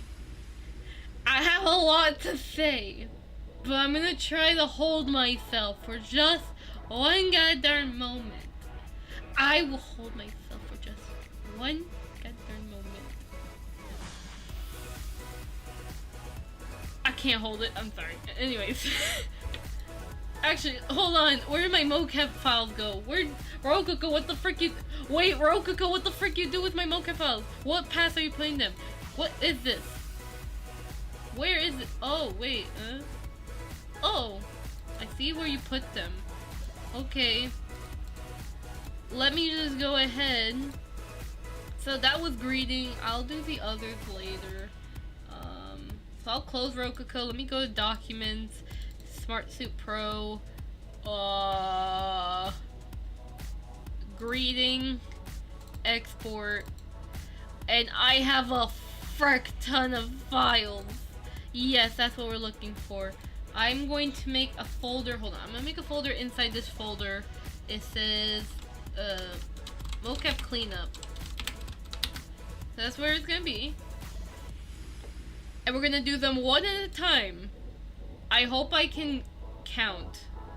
Alright, so I'm going to remove this. Import. FBX. And you guys are going to kind of see a bit of my... a little bit. Just a little bit, because for these mocap files, they're actually pretty clean, surprisingly. But at least I can show you like a general workflow on how I clean up my mocap files. Just a general workflow. But for the most part though, it's just like, okay, it just depends. So like, okay, let's say I'm taking these animation files and I'm retargeting it to a Void model, let's say. That's a little bit of a different story, because for the most part, so by default with the mocap samples that I, wait, where's my FB? Okay, there you go. So wave cheer, that's what we're doing. So for the most part, like, you know, by default with the, how the rig is, or the model, because it's pretty thin, the mocap is, it's pretty clean. But when it comes to retargeting, like for my model or Void, you have like clothes, you know, like some clothes that might clip through the arms and stuff, so you'll have to edit the mocap and stuff. That's why that's why I'm exporting it as 30 FPS. Because it's just easier to edit though. But yeah, anyways, while I go ahead and edit all these mocap files, I'm going to go ahead and I'm going to try focusing as much as I can, so no promises if I do end up getting a bit distracted or I pause mid-work. But the thing I wanted to talk about is regarding Live2D versus 3D. Now I know that debate, it's like, I've even mentioned about this debate quite in the past before. I've mentioned it before. But this was like before I, of course, had my 2D model. And basically, I can definitely like, okay, so I'm gonna see. So basically, I kind of understand a bit on both perspective of why people prefer 2D and why people prefer 3D. Now both, I will say, both of them, both 2D and 3D, they're both pretty good in their own ways though. I definitely will say like VTubing purposes also mainly is that, when it comes to like, let's say you want like specific movements, like I understand like with 2D, the benefit of 2D is definitely like, you know, you have a specific art style, you know, you look more anime as a 2D model because you're hand drawn, because an actual anime is all hand drawn. Although I will mention though, fun fact, I don't know if people are aware about this, but there are some scenes in anime that the backgrounds would actually be 3D models. In more modern anime. In the past though, they weren't used yet, but now, depending on the anime, it just depends. There are some animes where they have 3D models in the background, and they do really amazing effects. And then there's sometimes, I've even my friend, I have a friend who I talk to, they even mentioned that, in this other anime, that, basically, what was it? They had the scene, there was like 2 animes that I saw, I do not remember the names, but basically, there was like scenes where they swap from the drawing to 3D models, and it was mainly for fight scenes though, because sometimes with 3D models they can do a lot better with like even crazy fast movements, I guess. But I don't know, it's just like, it can be kind of, at first it won't be as obvious, but then it kind of will be. I don't know. But basically though, my point of basically saying that is that, you know, anime still has 3D, but at the same time, for the most part, it is hand drawn, and usually prefer to be hand drawn, especially just because the feel, the style, which is actually really nice when it comes to anime. I really enjoy that. Hold on, what am I? Okay, so I'm not gonna save the blend file. That would probably be just a waste. So, okay, so let me just, I'm trying to like keep track. There's so many files that I have to keep up with, and it's just not easy to keep track of all 30 files because they all have like literally similar names after export. It's not fun. Okay, so I'm gonna go ahead and export that. I'm gonna do a quick test. Oh, I hate when that happens. I forgot to even have the display thing. Basically, I'll replay again just so you guys can hear that. Yeah, that. I don't know if that was a person. Oh, that gave me a heart attack. Oh. That thing is so loud. It's like I can't control it in OBS for some goddamn reason. It just happens. Fizzy has to go. No. Good luck, Fizzy. That's goddamn stream elements. My heart. My heart. No. Goodbye, Fizzy. Good luck at school. I'm trying to recover from that. Okay. I'm good. I'm good. I'm good. I'm good. Oh, thank you for the subscribe, Jerry. Thank you very much. I appreciate that. What the heck was I talking about mid-sentence? Oh, I'm gonna be importing this file, and I'm gonna see if the goddamn thing actually export properly. Let's see. There you go. That's good stuff. Good stuff right there. That's simple. Very, very simple stuff. That's all we're basically doing. And maybe we might edit it to maybe make a more loopable look. But we'll see. For now, frick this. We are going to import the next one. But anyways, back to my debate on something. You control that thing on OBS website. Yeah, I have to go to Stream Elements. No, Streamlabs. I have to, because that's where the thing comes from. It comes from Streamlabs, and I didn't bother to edit that setting. And for some reason, originally I had a setting on OBS where I was able to adjust the volume of the alert. Now it went missing though, and I'm pretty sad about that. Although at the same time though, I also blame myself for putting my volume at a maximum 100 instead of 50. But that's fine though. I still enjoy the yikes when it comes to that alert. Ow. Okay, I'm going to break this goddamn whatever extension of my keyboard is. Actually, I'm not. I paid for that extra thingy thing because I bought a new keyboard a long time ago. Alright, so both wave cheer. Let's go number 2 though. Time to clean up the frick. Whee. Okay. So now the thing about 2D versus 3D though. So I can understand, you know, basically with Live2D, you get that more anime feel, you know, because a lot of VTubers tend to be anime characters.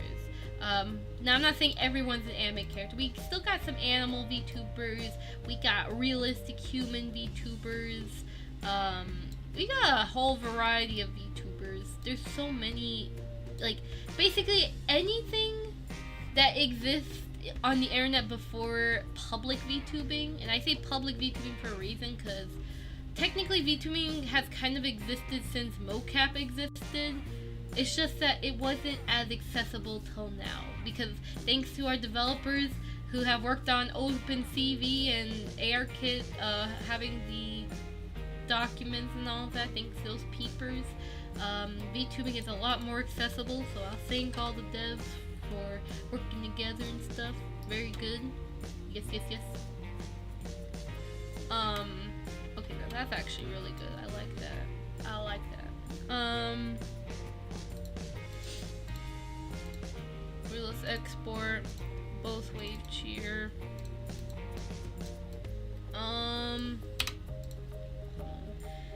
But basically with back to what I'll say, basically with Live2D,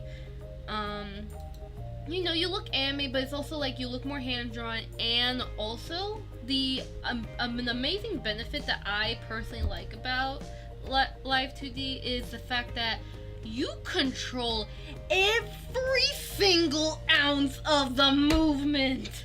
And I emphasize that insanely because every single movement can be controlled. So with 3D, you know for a fact, like, with 3D, it's kind of like more automatic. Like, if you really want to, if you are like a developer, you know code and stuff, and you really want to, you could actually make like a Live2D kind of equivalent with 3D if you really want to.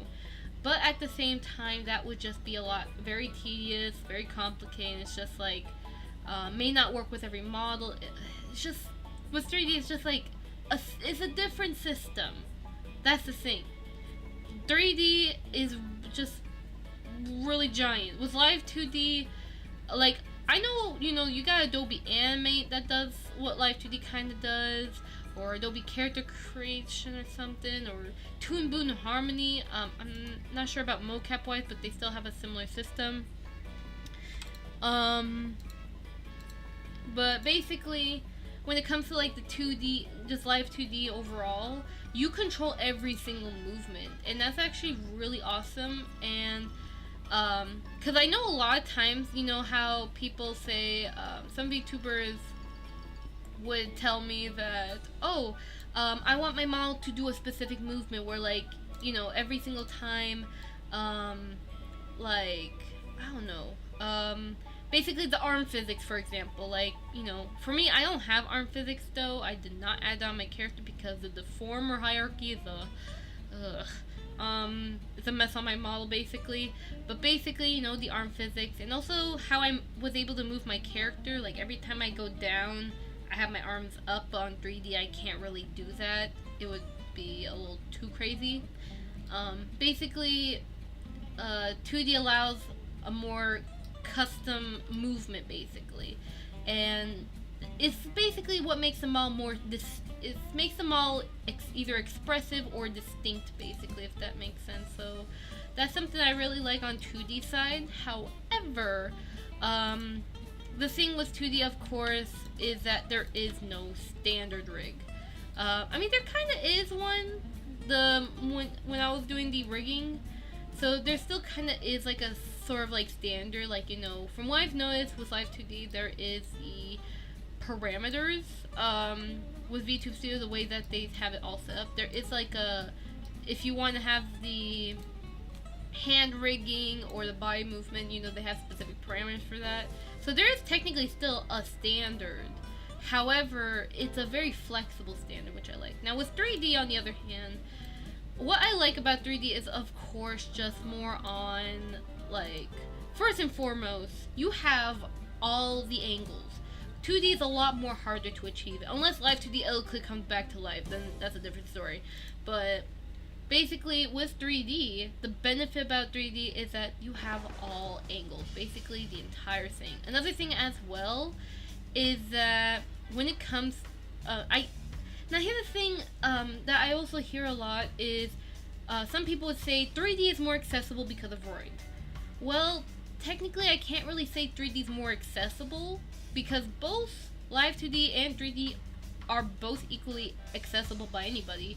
Live2D isn't that expensive. In fact, actually, Live2D has a free version anyways, just with limitations. But definitely, you know, 3D, especially with, like, people who are super new to VTubing, yeah, definitely 3D would be more accessible because, you know, Void Hub, it's just easier to get started with it, you know. Because with 3D, you can be able to make pre-existing parts and you can kind of Frankenstein your model very easily, which is definitely really nice. Now, hold on a second, just saving that one. Oh, okay, there you go. Now we have to do the next bowing. Alright. But basically, like, also another benefit with 3D, it's not just, you know, thanks to Void, VTubers are able to have more accessibility with VTubing, but it's also definitely the mocap. While yes, you know, 2D models are able to get, you know, iPhone, basically, as of now, pretty much, VTubers are able, or Live2D models are able to get the V-Bridger parameters, which is the equivalence of 3D iPhone blend shapes, and it actually works pretty well. Even my model has that. So definitely it's really nice, but it's also a matter of, like, quality, basically. I mean, they're still both the same thing in quality-wise. Like, depending on how much work, how much experience you have on the model, both 2D and 3D, it's kind of like they're similar. But the thing with 3D is that full body tracking is a lot more accessible on 3D than 2D. 2D, technically, if you really want to, you could actually make it where you can make a full-blown 3D model in Live2D if you really wanted to. Now, I wouldn't recommend it. That would take way too much work, but I'm pretty sure there's probably some artists out there that are either doing it now or plan on doing it. But either way, with 3D, it's just more easier to be able to use mocap, full body mocap, because I myself, like, I love, you know, using my Rokoko suit, even though it acts like a pain in the behind. I love using my Mocap suit quite often. It's really fun, and it's also like very, it just gives even more immersion, basically, I guess. More interaction when you have like the full body tracking, because, you know, us humans, we have body language, basically. So thanks, you know, with body language, it allows us to be able to interact with other people, you know, express our, you know, it's expressiveness, you know, basically being able to understand what the other person feels, or how they present themselves, you know. That's the beauty of body language, and that's why full body tracking is very important. Yes, I'm also aware that Live2D, there's someone who's actually coding a full-blown webcam tracking program for Live2D models. Really insane. But even then, with stuff like mocap suits and VR trackers and stuff, 3D is able to do that. But also another thing too with 3D is that depending on how you make your setup, you could make a very expressive 3D model if you put them, like I said, same thing with 2D. If you put the work into it a lot and you have the experience, you can literally do anything. That's definitely, it's really hard to, cause now that I'm learning more about Live2D, it's kind of like both Live2D and 3D have similar systems, but it's like Live2D is more flexible but extremely complicated, while 3D is a bit more easier. But at the same time, 3D is also more expressive when it comes to full body tracking. But also, it's more of like 3D is more like 3D is flexible when it comes to you know how like some VTubers, they would have like VR, you know, a lot of VTubers love to use VR chat and stuff. That's kind of like one of the main reasons why some people want a 3D model is for VR chat. It's kind of like that, basically. Like you can be able to use your dream model in a lot more programs, and like VDraw, VMagic Mirror and stuff, you know. I'm trying my very best to kind of discuss about the differences, but it's like it's actually really hard for me to kind of say too much on like the benefits, because like they're both kind of similar but in their own way. Because Live2D is technically just 3D but plane meshes and a flexible engine. That's literally what Live2D is. It's just 3D 2D plane things. But yeah, either way, my brain's hurting just from me talking about this. Even oh my god, my brain is just breaking. Okay.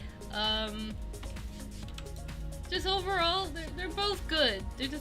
They're both in their good ways. Like, hold on, my iPhone. Oh my god. Now, definitely, I will say though, as of right now, if I were to choose between 2D or 3D, though, it's okay. That's really hard to choose though, but. For me though, like as of my current knowledge of both 2D and 3D, I would still kind of prefer 3D, because for me, I know the system a lot more. I know more about 3D, and I know how to make it expressive. And I know the workflow. It's a lot more, for me, was how my workflow is with 2D and 3D. My workflow in 3D is a lot more easier. So it's just I prefer that, and also I really do like the full body tracking that 3D gives. Because once again, I can use my mocap suit and I can be super expressive with it. So there's that. What the heck? I just got a notification. Hold on. Okay, I just lost. Okay, there you go. Oh my god, my brain hurts. But yeah, I still would choose 3D because of the expressiveness, but it's also just like the workflow that I have on 3D. Like, I'm more confident with 3D than 2D. With 2D, I'm still learning it. But even then, like, at the same time, though, I'm sure that when I learn 2D more over time, I'm pretty sure it's like, eventually I'll basically be like, pretty much say, it's just like, I'm gonna have like an even more harder time choosing which one would be quote unquote better. But honestly, all I can really say is that if you can literally make a full-blown 3D model in Live2D with the darn play meshes and stuff, honestly, it's like just kind of equivalent in their own way. It's just, you know, with Live2D, it's just you can kind of control the body your own way, but at the same time with 3D, it's just the system is just more. It's just 3D has a more simplified system, but at the same time, though, depending on the system you do with 3D, it's like they could actually be the same thing if you just put your mind to it. Man, I gotta think about something else before I lose my sanity over 2D and 3D at this rate. They literally act the same if you just know code. Anyways, I'll just switch over the topic. It is really hard for me to even make a decision. My brain cells are just eating out of existence right now. Overall, just to summarize, basically what I'm trying to say is that both 2D and 3D, they act pretty much the same. I really just cannot choose between the two because they literally act the same. It just depends on your preference, on what you like though, what you're capable of doing. If you're able to do both of them, honestly, you can't. Honestly, it's like it's just really up to each person, to each their own, basically, you know. But anyways, though, I'm gonna switch over to basically my 3D plans. I'll talk about that. Maybe that'll give my brain a break on computing too much. Basically, when it comes to hold on, let's see, 3, 4 on the wave. So when it comes to what I do have planned for the 3D, because like I said, I am taking a break off of the Live2D rigging because I do want to go back to 3D. My first plan right now is to work on the mocap cleanup, which is something I am doing right now. And once I have the mocap file sold, you know, basically prepped up, being sold on Boost, I'm going to then, after this, I will be working on my new 3D model. As for my 3D model, it has been in the works for a couple months now. For the most part, it has sadly been delayed quite a lot. There's reasons why, mainly because at one point during the 3D model being remade, I kind of got into a bit of like a character redesign crisis where I'm like, how do you make the character look a lot more, you know, recognizable or nicer or easier to be drawn and stuff, you know? And basically I just had there was a lot of conversation in that regarding like, oh, what should my new design be, or something like that, or stuff, or what about the outfit, the dress and stuff. And after some discussion, I'm really happy that with the new dress design, the wings and stuff, it's definitely just a lot more easier with the character design. It just looks a little bit more recognizable. It may not be perfect now, but honestly, I'm really happy with the character design.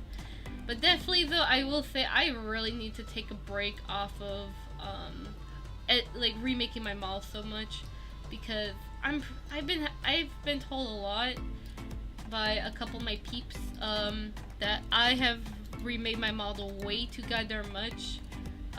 In fact, even my siblings, they're also like, you have another model again? How many times are you gonna remodel the character? But it's just I've been learning a lot more about 3D, but it's like I can't take a break off of it. But I'm gonna try with this current model, remake of my 3D model for this case. I'm gonna actually try to at least wait about at least 1 year or two before ever daring to remodel the character. I'm like gonna try to give myself at least a long break of actually like using that one model, because I do love changing models a lot. Or like if I like a new style, I'm like, oh, I want that new style and I want to make it like that. Or I learned something, I'm like, oh, I want to improve my topology and stuff. But yeah, technically though, I will say, technically the current 3D model I have is supposed to be the one that's kind of like my last final edit, but since I was talking with a friend and they were teaching me more about 3D, I couldn't help myself. I had to learn more. I had to learn more about 3D, and I had to redo them all, but hopefully after this model I will actually take a break off of remaking multiple models, and in fact I'm going to do quite the opposite.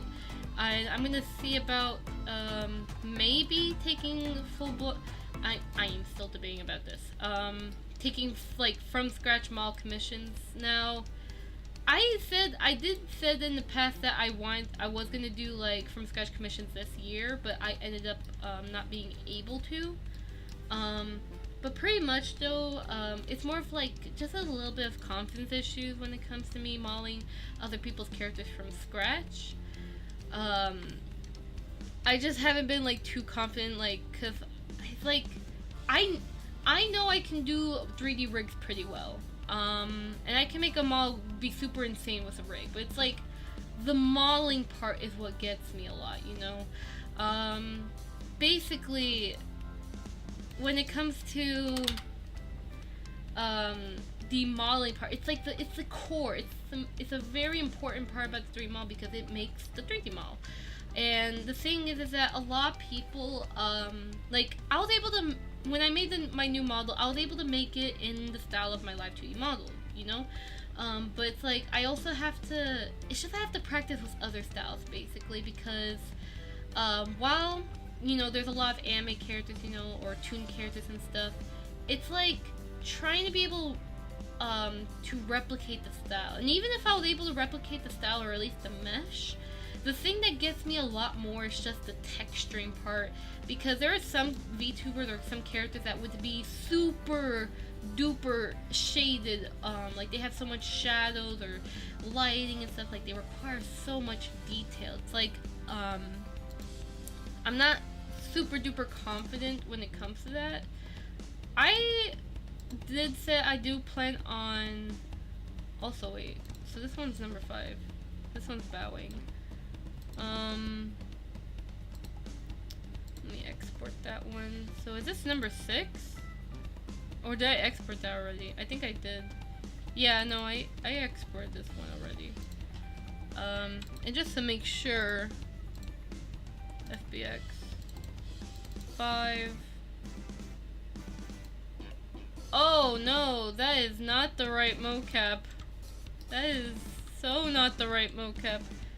What the heck? What did I export in that one? That was so weird. That is so weird. Maybe I misnamed it or something. I don't know. So weird.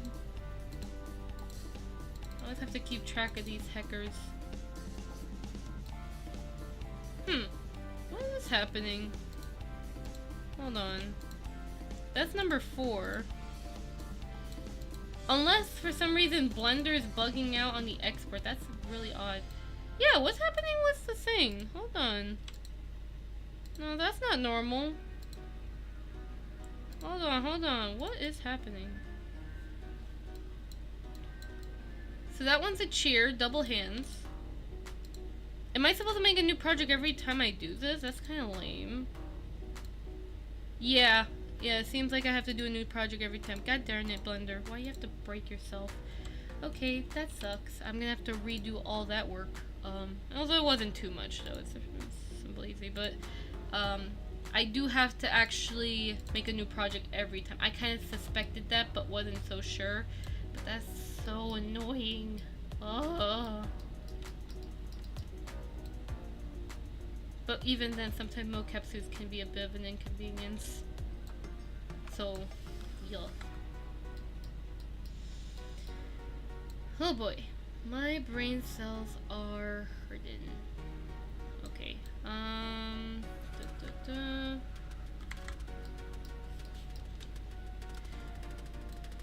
So, what was I just talking about earlier, though?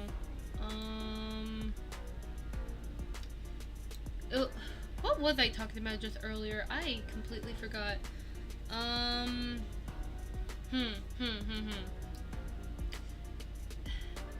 Man, I did forget what I was saying. Oh boy, that is not good.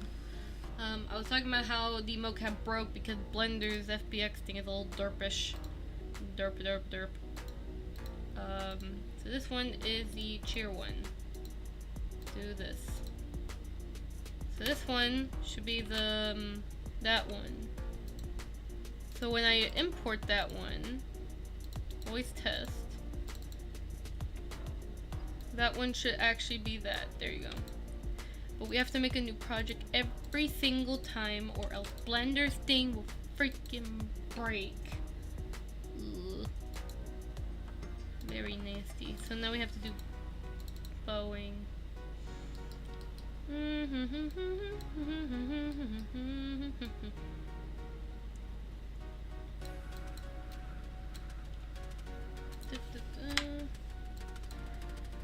Whoops. Oh yeah, that's right. I wanted to talk a bit more about my 3D plans, and what do you call someone who forgets super easily on what they said before? Because I always forget what I previously said. That's why I tend to repeat myself a lot. Because I actually legit forget what I always say 5 minutes ago and stuff.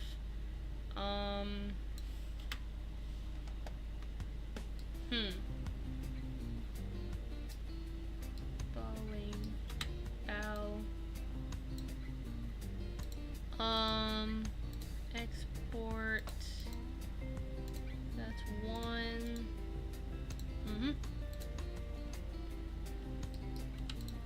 That should be good. Remember to always make a new animation, a new file. I'll try to do this as fast as I can. Oh wait, wrong one. Wait, yeah, no, that's the wrong one. FBX 2.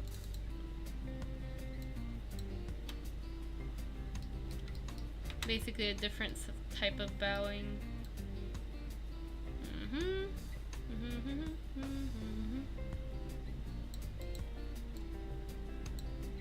My brain is having a bit of a migraine. It's not good.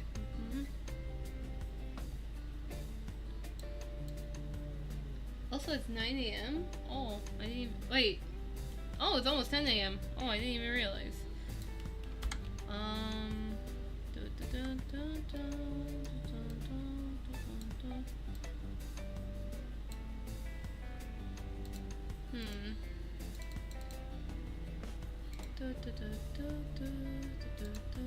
Oh, it's Friday. Oh my god, I just got my daily my every Friday tweet. Friday at last. The Yakuza. I want to play the Yakuza game so badly. Can they please stop emailing me?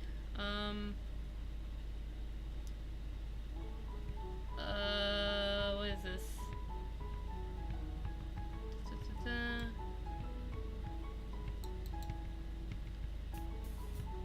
I also create blend shapes manually. Okay, anyways,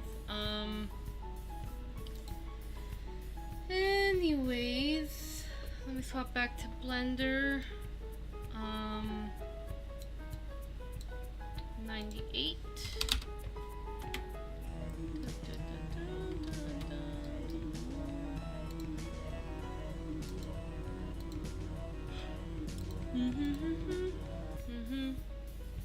This is number 2, right? I am sure it's number 2. If not, I will, let me have an extra folder, just to make sure I double check everything. I'm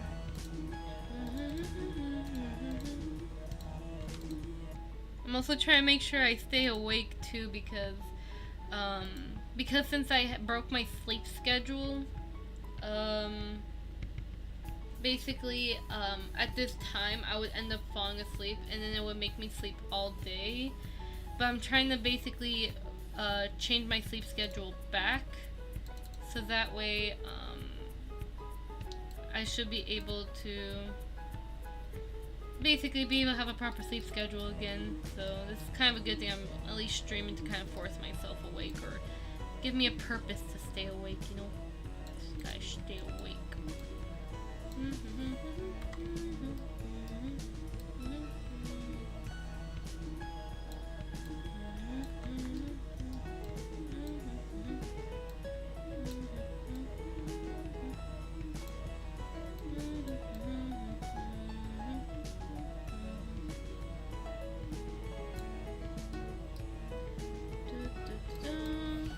Check. That one's a more faster one, so that's number 3.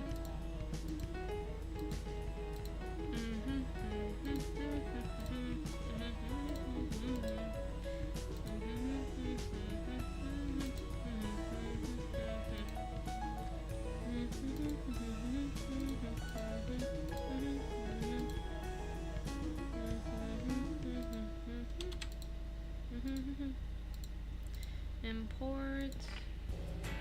So we're at 3, now 4. Time to line it up.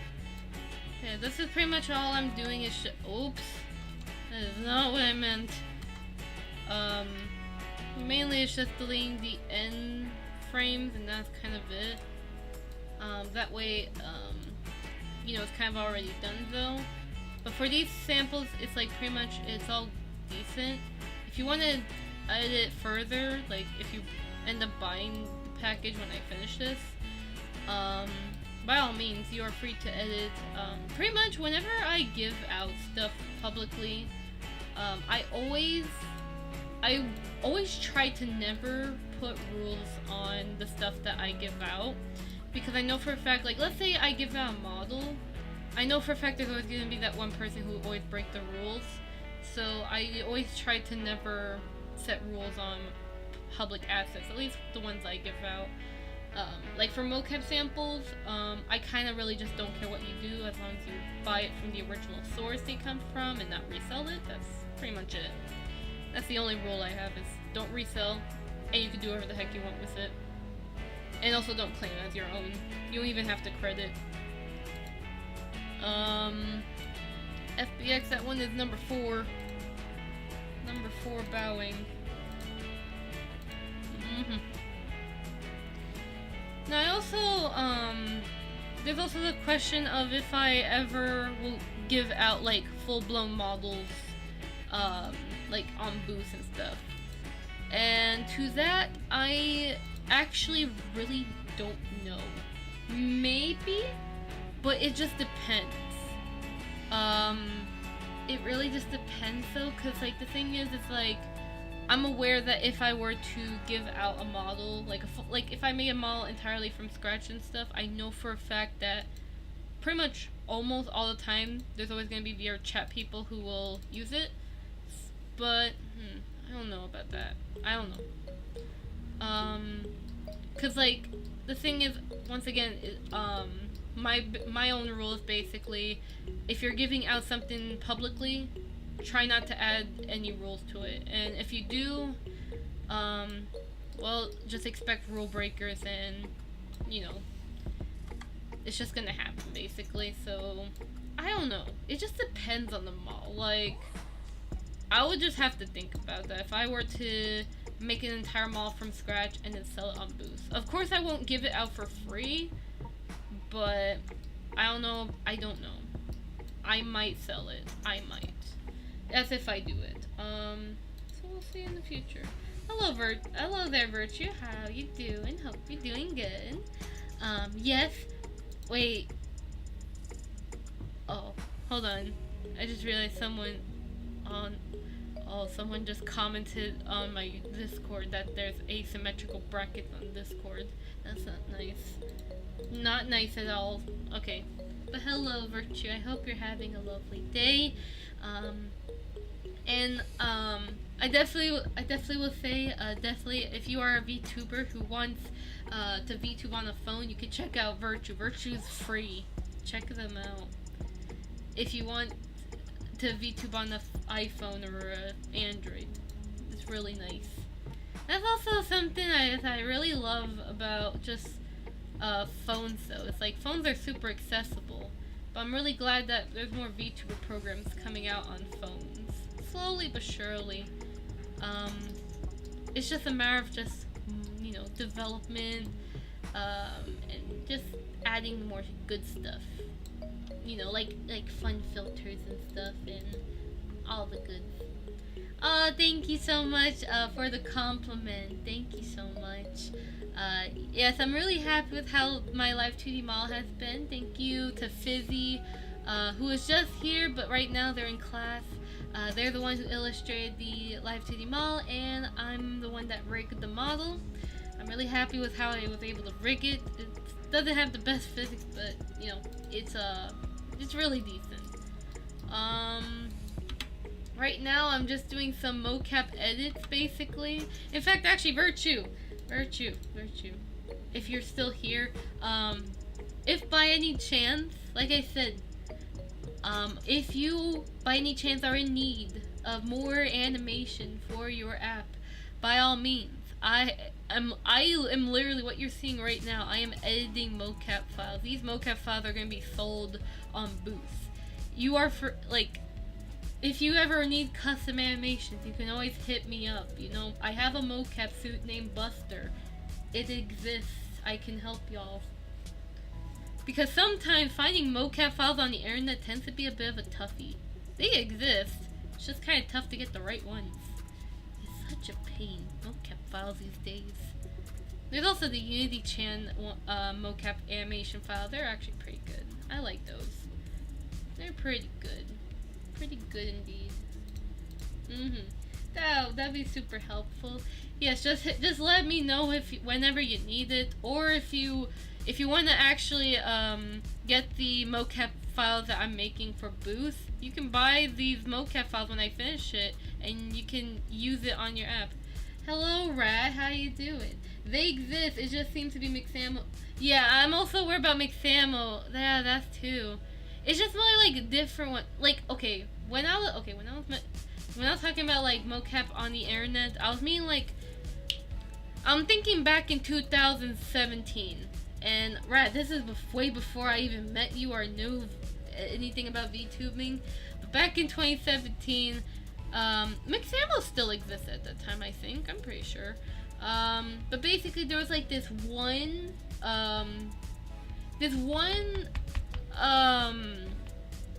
there's this one Blender add-on. It was called like Human something. It's kind of like MetaHuman, but for Blender, but not really. And it has like a library of mocap files. Like, it was kind of like the old version of Mixamo, but for some reason they died. So I don't know if they. Yeah, I think they're dead. I don't remember. It is a long time ago. I cannot really pinpoint its name. But either way, there was that. That was the one thing I was thinking of. I keep forgetting Mixamo exists though, but yes.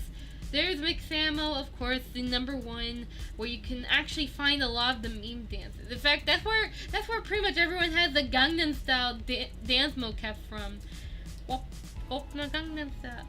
Yeah, I remember I made like a quick video render of that. That was so freaking funny. I love that. Oh my god, I lost count. What was this mocap file again? God darn it. I think this was #5. Oh, this is #5, isn't it? #5. I'm going to double check. Please tell me I exported the right one. I will beat you up, Blender, if it's wrong. I have no idea why that one is, yeah, I don't know. I mean, it still works, I guess. What? Oh, okay, no, I see. No, I'm being dumb. Oh, my brain. I'm trying to stay awake. Gotta stay awake. I gotta get my sleep schedule back. Alright, also, just to comment on what you just said before, yes, definitely just let me know when you're ready to request for some mocap data. Feel free. Hit me up. We will work together. But of course, feel free if you ever want to check out my Boost store. If that thing ever, if I do end up actually getting these mocap files on Boost, I hope I do. I did make the Boost store already. It's just I have to put the content on it. That is the main thing. I have to put the content in. Also, I don't know if Rat's still here, but Rat, I hope you're having a lovely day. That's all I could really say. That is my only comment. Alright. Cheerful wave. Let's go. I've lost count how many more, it's not that much.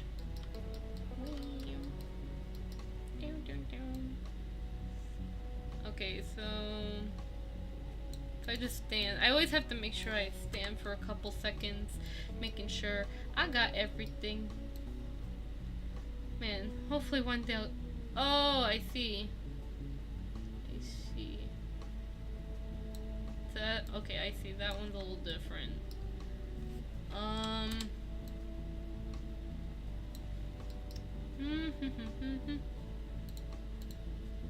No.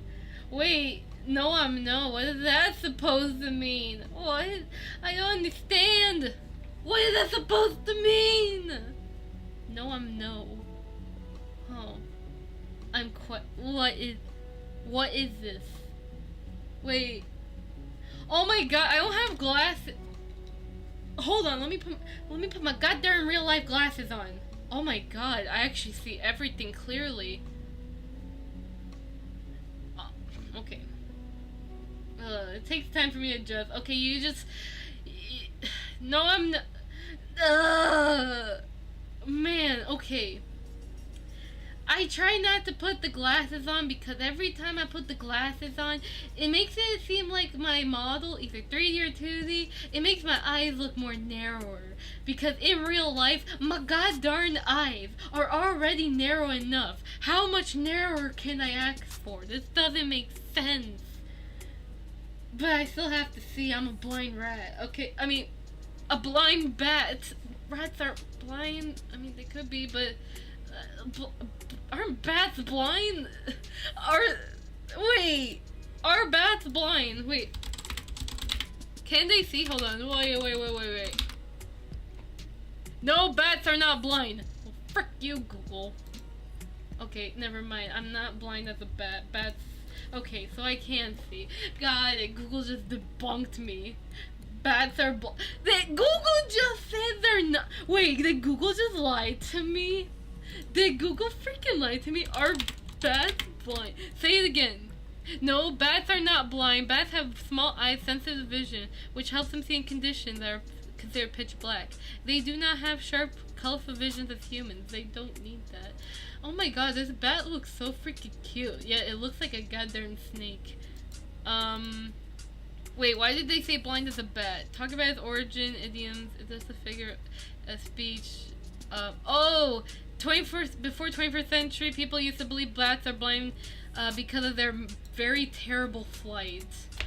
Oh, wow. So bats were never blind. We're the blind ones. I can't believe it.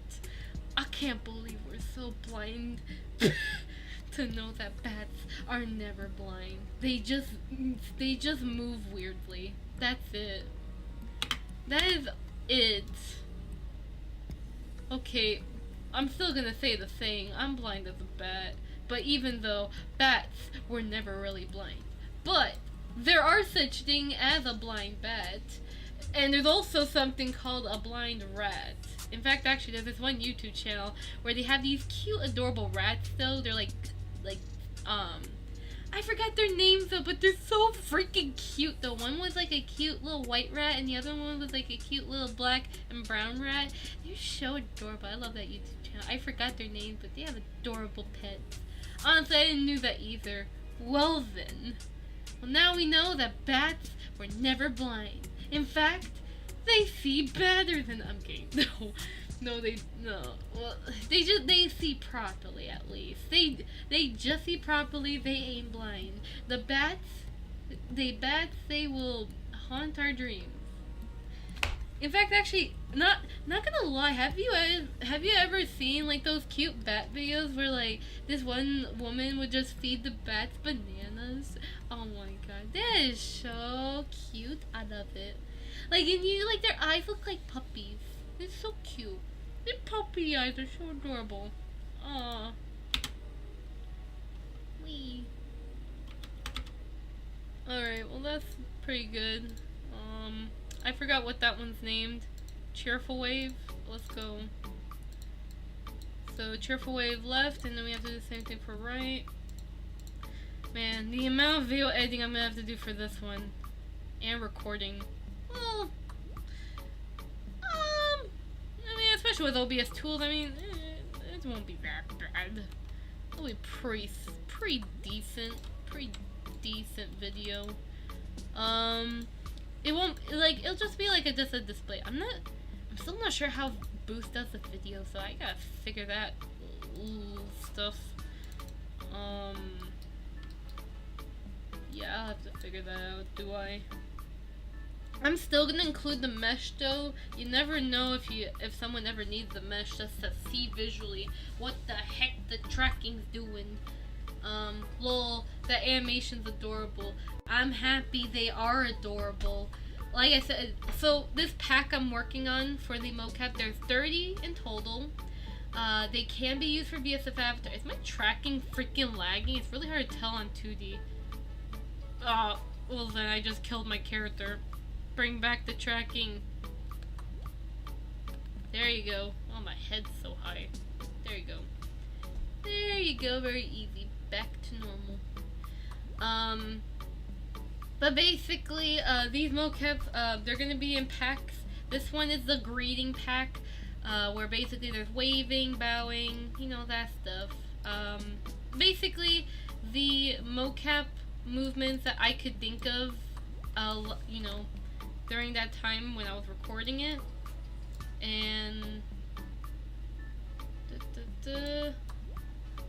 and they'll just be in 3 packs. So basically the first pack will be greeting, the other will be idle, then the finger poses. Basically they'll just be those, and they'll all have their own individual prices, and they'll have videos too. So each of them will have their own video and their own pricing, I guess. They'll probably still have like the same price, but they'll just be separate though. But I'm still debating on the pricing too, because I know for a fact that while, you know, these mocaps animations have been recorded with an expensive suit, I'm pretty sure nobody would like to buy $100 mocap pack for this. I'm pretty sure no one would want that. Especially because considering that the audience I have, they're individual hobbyists, it's not good for the budget, basically. So I'm trying to think budget-wise when it comes to these mocap. But I'm not going to be, like, too cheap and unfair to myself. Like, oh, these are going to be $5 mocaps. But just, like, a decent amount. Like, either 20, 50 bucks, you know, to fit the hobbyists or the individual budget range, but also be fair the fact that, you know, hey, I invested in the suit, I done the research, and I took the time recording all this and stuff. Basically, I took time to do all the recording and stuff, basically. If that makes sense, basically, because, you know, okay, so, but yeah, I'll see. I will, after the stream, I'm gonna set up a poll asking what other people think about regarding the pricing of the mocap files. It also will matter with the outfits too, because like I said, after I finish the 5 mocap separate packages, I'm going to then, you know, while I work on my 3D model, I'm gonna make a list on outfits that I will be making, and then I'm going to make those outfits on the default Void female model. Of course, they'll be male, of course. So there'll be male outfits, and I'm gonna try seeing if there's like a way, where basically, like, let's say someone buys an outfit from Booth, right, from me, and they want it to fit a non-Void model, right? So let's say the character that they have is a bit more bustier, and they want me to fit the outfit on them.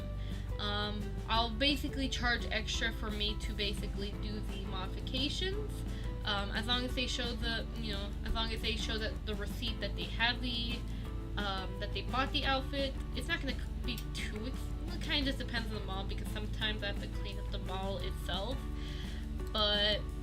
basically I want to okay, so hold on. So this one, so basically I just want to have like some sort of option somewhere labeled on booth where if you want me to fit on the model or something, just contact me. You know, just contact and pretty much you know, I can do it for you. It'll just cost extra, so yeah. I'll see. It also just depends how it goes too, cause I'm gonna be honest.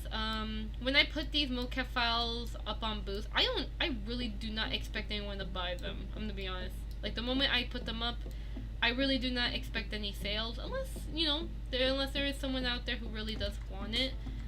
But I really don't expect much sales though, and especially because it's gonna be my first time doing Boost anyway, so it will take time to do to make up sales anyways, and also to kind of figure out what you guys are interested in. Like, are you guys interested in outfits, interested in some mocap data, or maybe you guys want more like reference models basically, because I know it's quite popular with in the VTuber community that people love to buy reference models, like models that you can buy and you can use as reference. So that I'm still unsure like what type of thing I'll give out to reference off. I mean, I know some people will say the oh, I should sell the void model with the iPhone blend shapes I made, but it's like I'm not sure. I will have to see basically. If people really want to, by all means, I can make like a base model. Cause the thing is, I don't want to just like slap on iPhone blade shapes on the default void model. Like, I would like to actually like basically make it a base model, because I know for a fact that some people don't want to make the blend shape, but rather have a base model with the blend shapes, if that makes sense. So basically, I want to make like a pretty, if I have to give out a reference model that is void with iPhone blend shapes, I want to actually make it a pretty base. That way, for people who absolutely do not want to make the blend shapes, but rather use the base model itself for their own models, then at least the base model will be all, you know, prettied up and cute, if that makes sense. I'll have to think about it. Why is this college calling me? I am not even at college. That is so weird. Please leave me alone. Okay, so that one's called Chill Sitting. Let's see. Oh, I know what this is about. Lately I've been having a frick ton of messages about this broken traffic light. What is this? Oh, they're back to normal. No wonder why they called. I don't even go to that place. I'm fine. It's just about traffic light. That's what my phone is blowing up about. A darn traffic light. Well, at least I'm glad that people are safe though. That's all that matters, that peeps are safe. Protect everybody. Gotta protect them.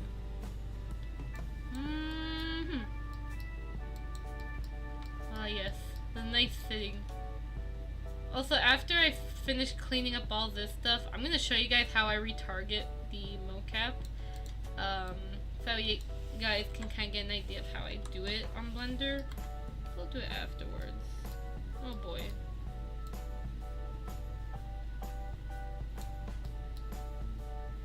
Alrighty.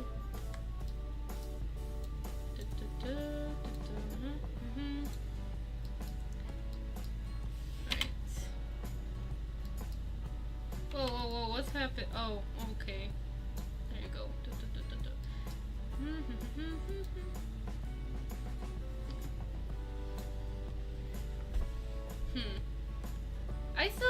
I still gotta make like, maybe I'll make another poll. Like, I know I made a poll basically, asking if anyone's interested in mocap data or even outfits on Boost. And pretty much, you know, a couple people said yes, that I should do both. But I'm still wondering, like, what do people prefer more? What is up with my phone? Can this thing... Shut up, phone. Shut up, phone. But I still kind of wonder, like, what do people, like, from me specifically, if I were, okay, so, if you were to have to, oh my god, it's the diet soda back. The soda can's back. Hi Fizzy, how you doing? Hope you're doing good. Oh my god, Fizzy's back. I wonder if you're still a soda can. Cause if so, what kind of soda can? Like, are you actually diet soda can?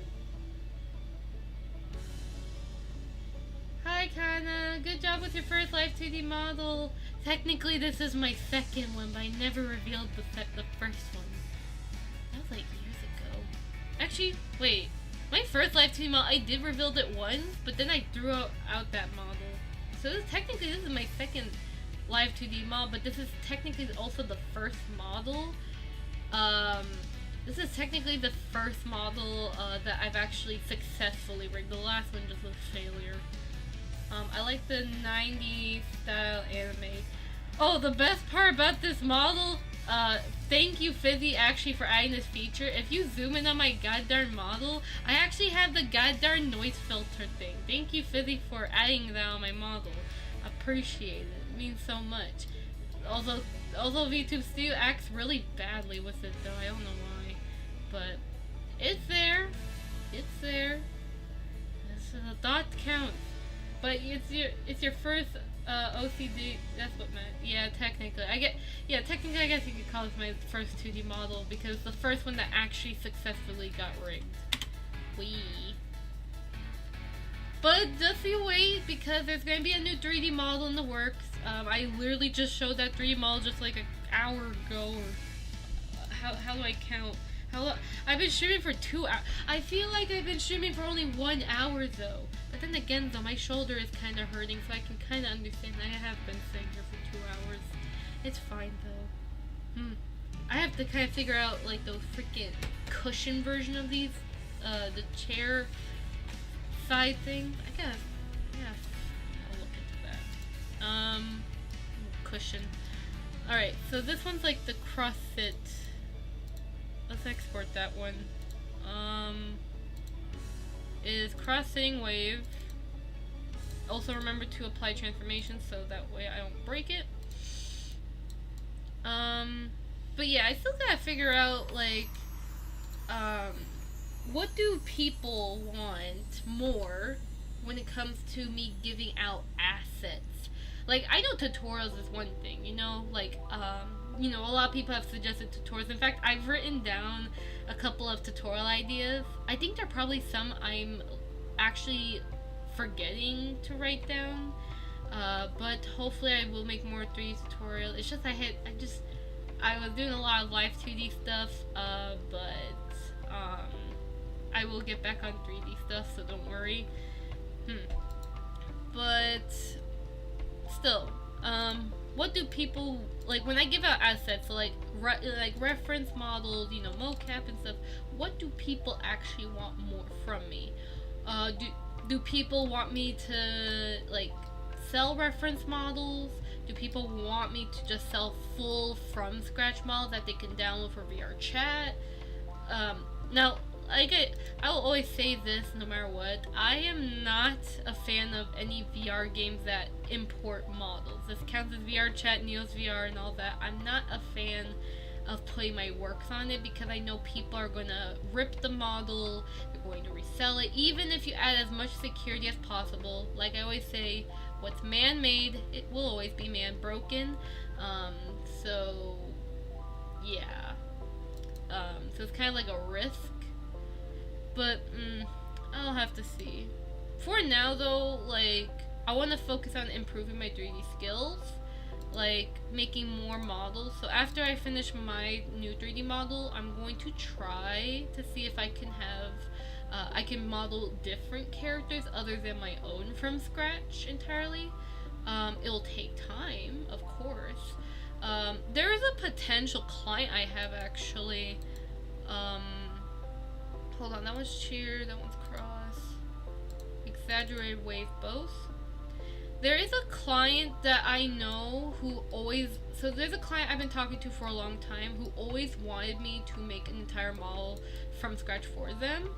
I'm not too fond of their art style because they're really extremely detailed on it, but I'll still try with them. Like, they'll kind of be like my experience. Like, technically I already have like an experimental VTuber client that will probably get a from scratch model from me. I just have to see like the final shading, because once again, with most of their references that they have, they're really extremely detailed on the model, and it's not my cup of tea because, like I said, I'm not a fan of overly shaded models or crazy gradients. I actually like the simplistic, you know, plain colors, and just utilize the color, like the plain colors, to make a very nice character style. Like, I like it simple, basically. That's me. I don't like the crazy stuff. I wish there was a game you could lock your models. Well, sadly, Fizzy, no matter what the game is, there's always going to be game rippers. In fact, like I said, Arc Systems, they get their models ripped all the time, and they're in VR chat already. Project Diva, oh, people rip those models a lot. And I understand why some people game rip, though. You know, they love the characters, they want to be the characters. Also, if you're game ripping a Hatsune Miku model, I mean, it's like, you gotta make a cute picture of Miku. You have to. I really still like the styles of Miku, though. There's so many diverse styles. But even then, basically, there's always gonna be game rippers no matter what. There's always gonna be people who would want a very specific model style. It's always gonna happen, sadly. So, yeah. It's also the same thing goes with Live2D models, because yes, technically, if Live2D models, you know, because I have heard regarding rumors, I'm not sure if they're true, but I heard rumors about this one particular app. I believe it's called Playground. Basically, you can have your Live2D models in a room, and basically you can do collaboration for VTubing. But some people are scared about other people, you know, kind of like hacking into the server or something like that, and then people stealing the models, because there's always going to be people who would want a particular style, or they just want to take models just to steal it, or just malicious intent. So pretty much it's just, you know, just be careful where you put your models at, though. You don't have to be like too crazy about it, but you just have to at least be aware. Just keep your model safe, basically.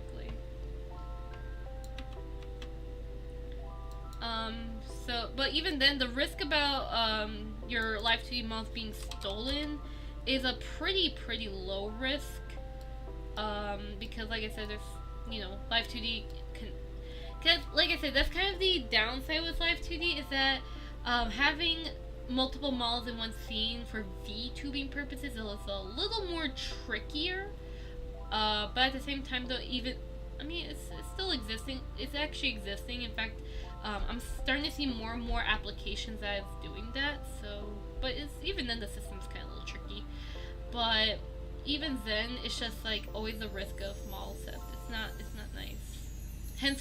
That's why I've been always hesitant on giving out, like, you know, selling models, or selling my own works, because like I said, some people would want to resell that model that I made, or put it on VR chat, and then people would just rip it and give it out for free, even though it's been bought. But even then, at the same time,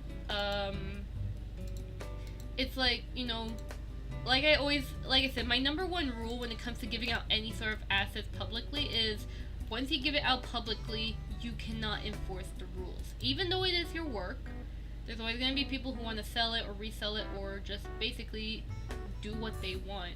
And putting rules on, you know, whatever asset the work is, typically it will be taken. But it's like, you know, at least, like, at the same time, I'm not saying like, oh, you know, you can't be strict on your stuff, though, because at the same time, it is still your work. If you truly really value your work, by all means, go ahead, please put rules, you know, to let people know, hey, this is your work, respect it, you know. But if you're like, this is kind of like the Tita situation, basically. You know how like basically there's like a lot of rule breakers with Tita models, basically, where Tita says don't use them off R18 or VR. Well, I mean the VR chat thing is allowed in VR chat actually, but basically there's no you can't use it for R18 and you can't profit off of it, basically, and no board. That's the main 3 rules, and pretty much everyone breaks those 3 rules on Tita models. So that's kind of like that situation with the Tita models is kind of like the nightmare when it comes to like selling or giving out like assets online. But it's like it's really complicated. I can't really say too much because like for my case I'm kind of lenient. Like if I do actually end up giving out like model assets, because like I said, I'm giving out I do plan on making outfits for you guys and selling it. So I guess like if I'm doing the outfits, I mean I can also do the same thing for a base model, basically.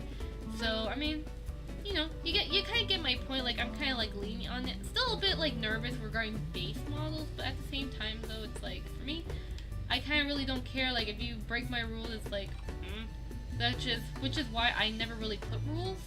But of course, if I do catch someone basically reselling all of my works, basically for that case, if someone were to actually like take all my work from booths and then just resell it as their own, I would actually for that case I would stop distribution, or basically like as in like I wouldn't like, first of all I would report the person. That's a little toughy. That's a very tough situation, actually. It's really tough, because, like, I don't want to end distribution of any of my works, but if someone is, like, trying to mess with me by selling my works, it's, like, the first thing I would do is, first and foremost, report them. See if, like, hey, this person's taking my stuff, and just report them. But, of course, if they do end up trying to keep doing it over and over again, hold on, I'm losing track on what I'm doing. That one goes left. But yeah, that's definitely tough. But I will just first report. If they keep doing it again, then I'll probably like halt distribution of my works until they kind of like knock it off, basically, if that makes sense. Or maybe I could, I don't know.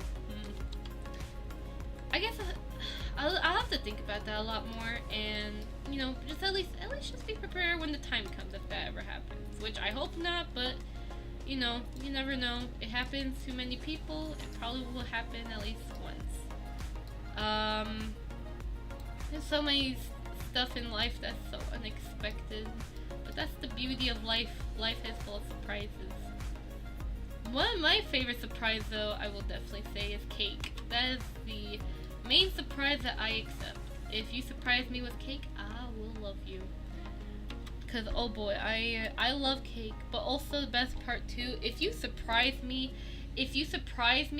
with goddamn French fries, oh my god, I'll love you even more. I love French fries. I love them like crazy. Like literally,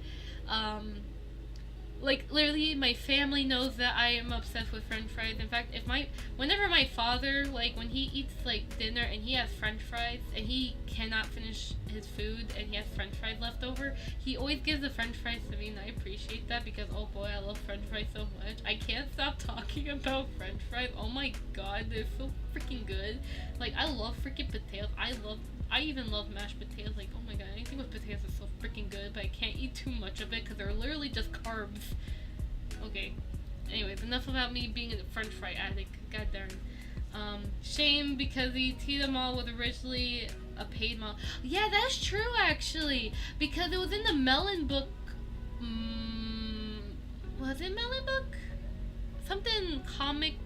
Basically you buy a book or some comic thing, and then like, it was something like that, but then they got taken down or something, from what I heard. Like, basically they were not allowed to do that. So that's why the mall's free. But yes, it was originally paid, though. It's like the 100% MMD models. the ones where like you buy a particular thing and you get the MMD model with it, and those models are rare. I know there was a Seiyu one and stuff. I don't know about the others, but I know there was a couple.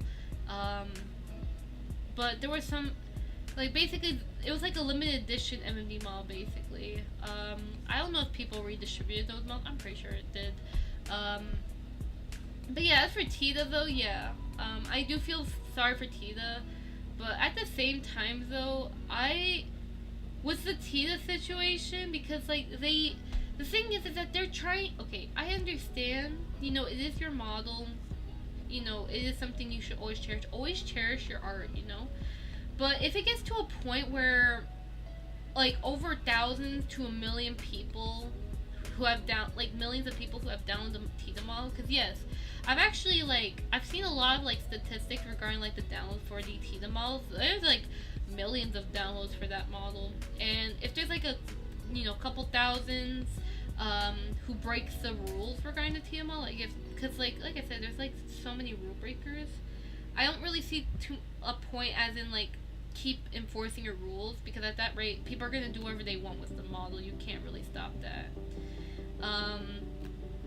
But even then, like at the same time, lately nowadays, basically people you know, basically people are kind of like staying away from the TML. In fact, that's kind of the sad thing, is that people like nowadays it's like, because of the Tita situation stuff, it's like it become kind of like a habit where if people were to reuse a particular model, it kind of like it gets hatred basically.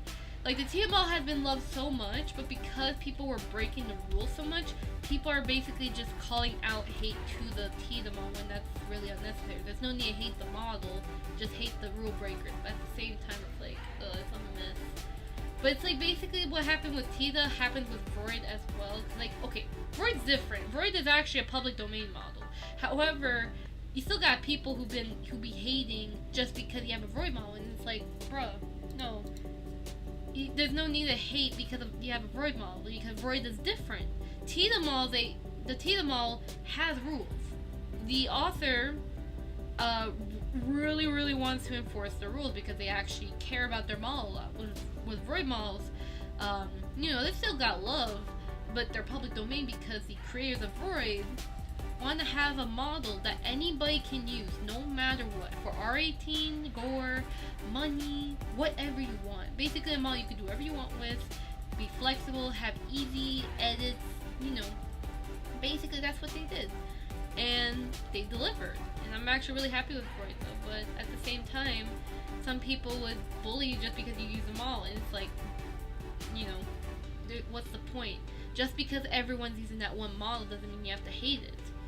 Because like I said, not everyone knows how to do 3D modeling. In fact, some people don't like the method or the workflow on 3D models or 3D modeling.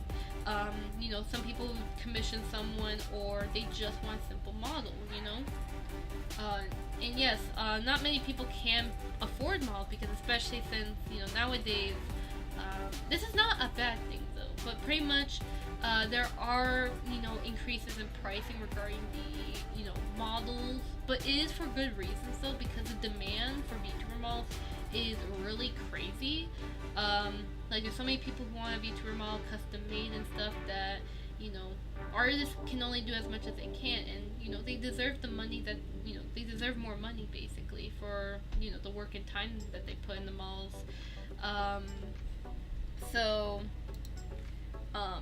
You know, at least like not everyone can be able to get a custom model, you know, with you know, because not many people can afford it, but also the fact like it's also not just money, but it's also getting the right artist, you know.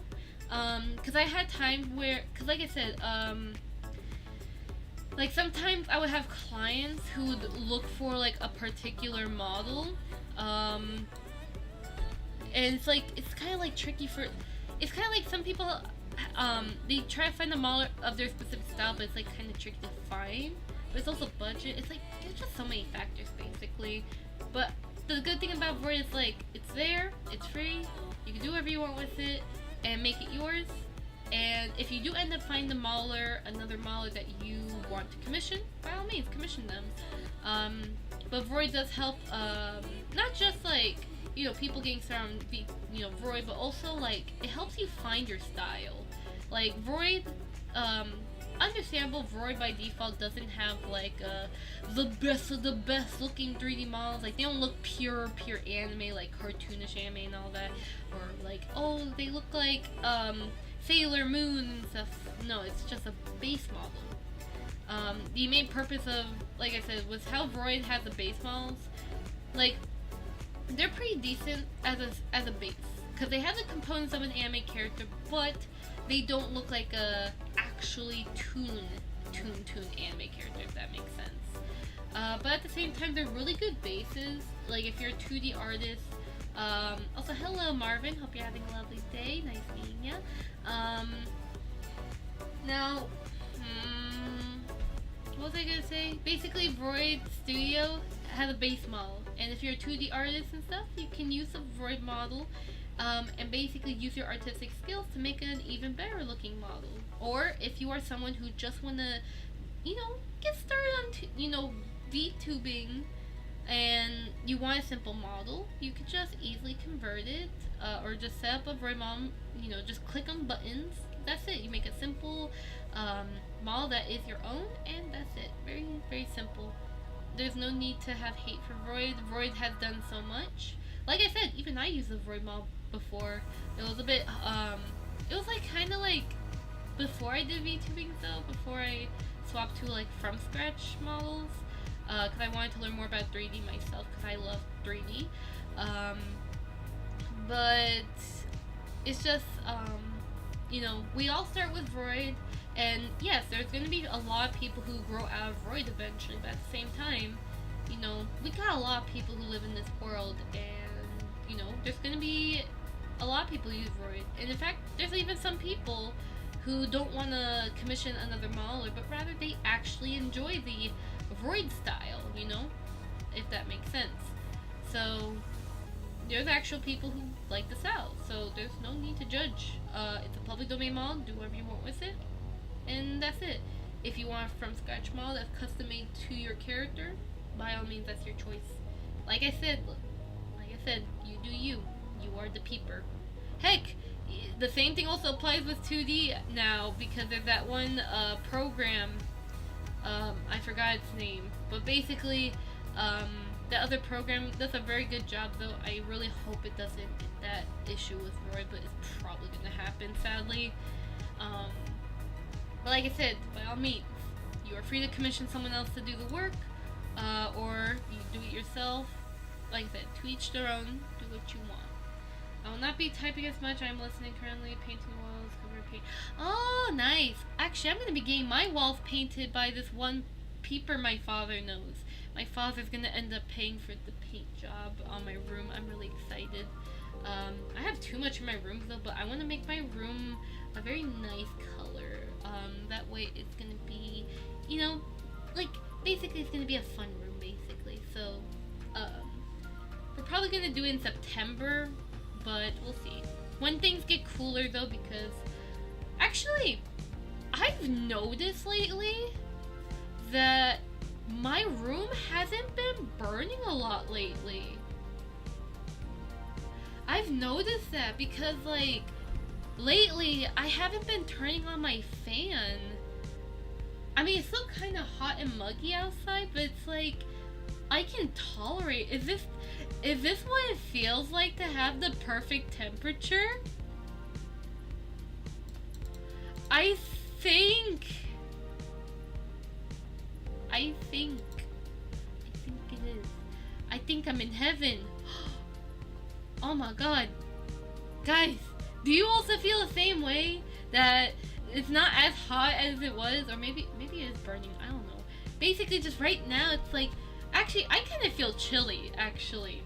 My room's cold. That is weird. But when I do put on the mocap suit, though, it does get freaking burning like a chili pepper. So, that's a little different.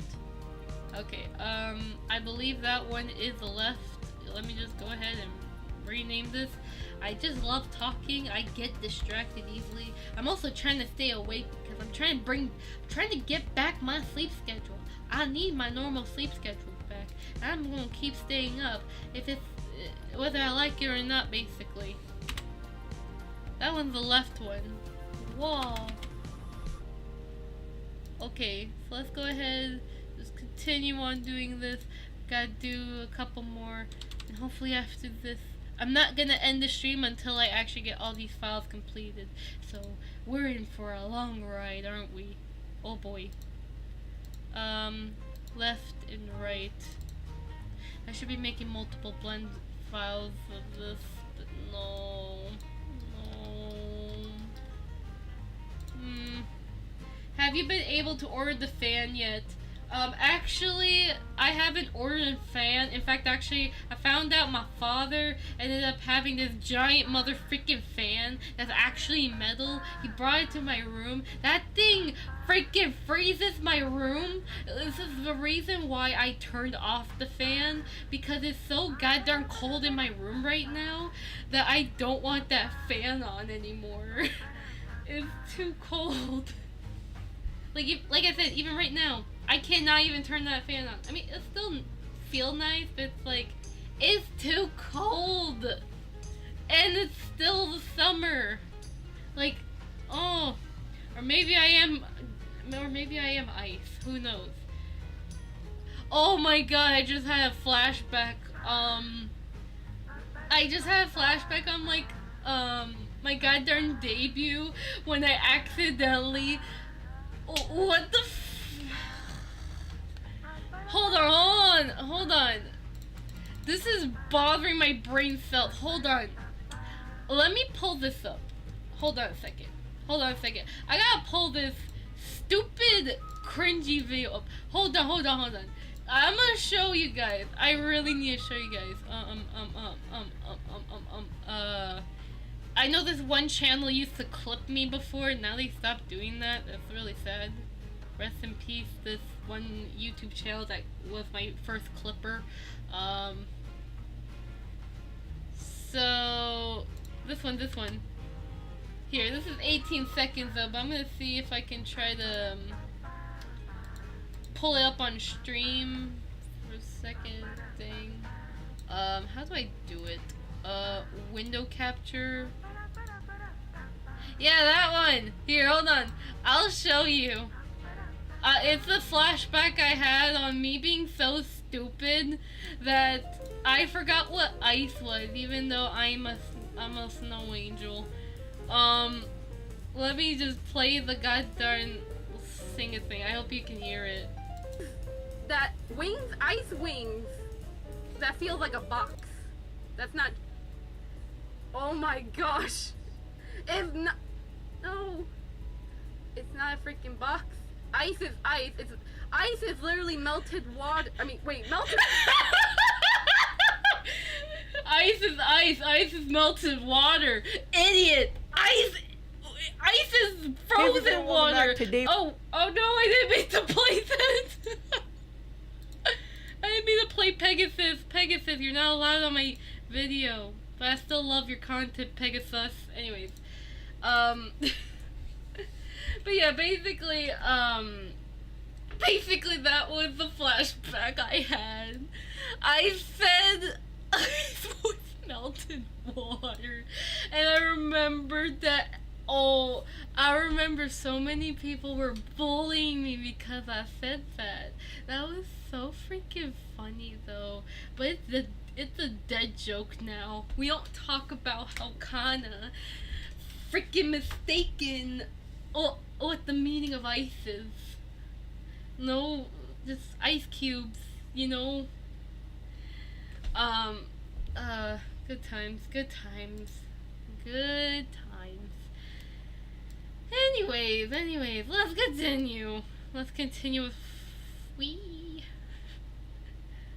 Let us continue. Well, I still have the flashback in my goddamn brain cells. Oh yeah, I remember the time I even sent... Oh my god, now I'm having flashbacks on my cringe self, basically. Oh god.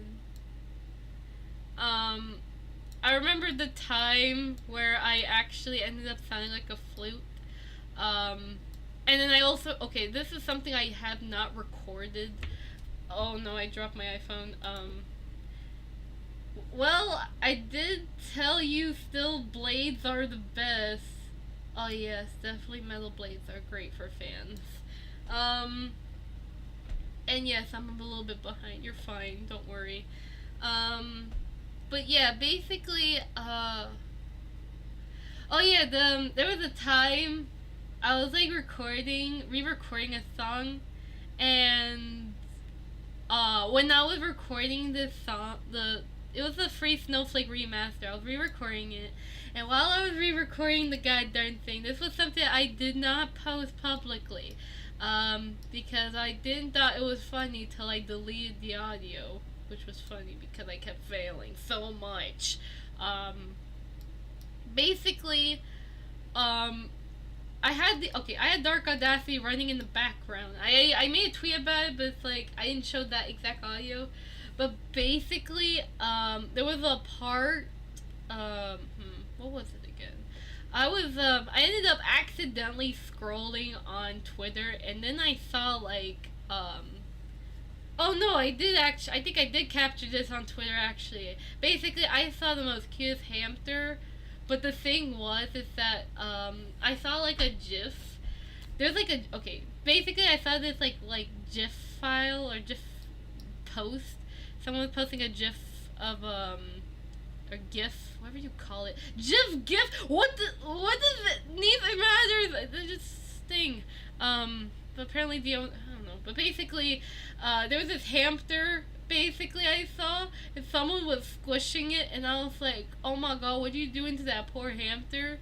You, like, cause like lately, I don't know if anybody noticed this, if you follow my Twitter, even though I do not retweet this, but if you take a look at my Twitter and the section of my account, or my profile, you will see that I literally liked a frick ton of Twitter posts about hamsters, because oh boy, this kinda here, while she owns a goddamn pet canary, is obsessed with hamsters.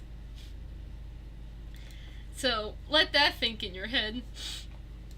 That yes, I am obsessed with hamsters, and I've been obsessed for a couple months. Not gonna lie, I would love to own a hamster, but at the same time, hamsters are a bit tricky to take care of, so and also not only that, I actually have a very strong a very, very bad allergy to fur. Like, if I get anywhere near fur, I could die. Actually no, I don't really die, but it's like, I have a very bad reaction, but I'll feel like I will be, yeeting, so... yeah, no fur for me until my immune system stops being stupid. But yes, I love hamsters. If you have a hamster, I would love to see all the hamsters. The little hamsters are so freaking cute. Every single time I look at their eyes, I'm like, how your eyes look so adorable. Why do they look like boba beads thing? You know like how boba teas, I never drink boba though, but I would love to taste one. Because, I know, actually, do anyone drink boba here? I don't know, because my little shrimp of a sister, she's obsessed with boba, and I want to know why. Is it really that good? Should I try boba tea? Because I don't know. All I know is that my shrimp of a sister is obsessed with consuming this beverage. I don't know. Maybe it could be very good. I wonder. But oh boy, that would be mighty tasty though. Oh, I remember a time. Oh my god, I just had another flashback. I remember this was Wait.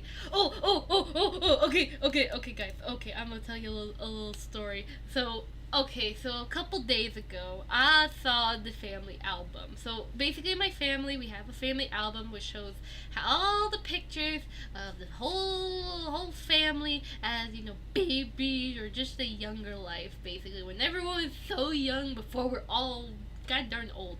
There was this particular picture that haunts me to this very day. Oh, I'm gonna tell you. So, this was about my birthday. I think this was my fourth birthday, basically. And, basically, on my birthday, I was wearing like this. I keep thinking it's a Tinkerbell dress, little shirt looking thing, but I don't know if it really was. I could not see the. I need to look at the picture again. But basically, I remember this visually. I was excitedly waking up from bed. I was like, oh my god, it's my birthday! And I had to run to I went to the closet and I was like, what should I choose to wear? And I was so freaking young. And then like I pull up this like little shirt and I'm like, yeah, this will do. And then I wore it, and then I walked out from my room, and through this mini hallway, I remember the old house that we had. And then I walked in, there was like balloons and stuff, and I'm like, oh, it's my birthday! And then, oh my god, first and foremost, the birthday cake was a god darn. Oh, I hate this cake, but at the same time, I was a young little shrimp. But basically, the cake was a Dora Explorer cake. And basically, it was simple, very simple. And there were toys on the cake. And basically, there's like 3 pieces. So there's Dora, there was Boots, and there was Swiper. And it basically creates a little train. So you just connect the pieces together. And then it just goes choo-choo. And all you do is just have to move the thing back. And you just let it go. And it just goes zoop, zoop, zoop. And this was at the time my little sister was a little shrimper, like a little tinier shrimp. Oh my gosh, she was so freaking cute. But she just stares, like that's all she does. She just stares, and she's like, what are you doing? And then I remembered, like I was having fun, but then oh no, when I saw the goddamn birthday gift I had though, I opened one of the goddamn freaking gifts. And there pulls out a goddamn Bratz doll that was freaking Jade. It was Jade, that specific character. And for some goddamn reason, I cried so much. But I look sad. Like, I don't even know if it was happiness. Like, I feel like, just looking back, I think I really hated that doll. I don't know why, but at the same time, it was a Bratz baby doll, and it had a freaking giant makeup and the big fat eyes, so like, maybe I was scared of that? I don't know. But basically, I just cried when I was young, and there was a picture in the family album where everyone was just smiling and being happy, but then my father's just holding a crying little Kana, and I'm like, I don't want the doll, or I'm like holding the doll and I'm just crying. Oh my god, that was just so funny. I still remember, I was crying all day. I'm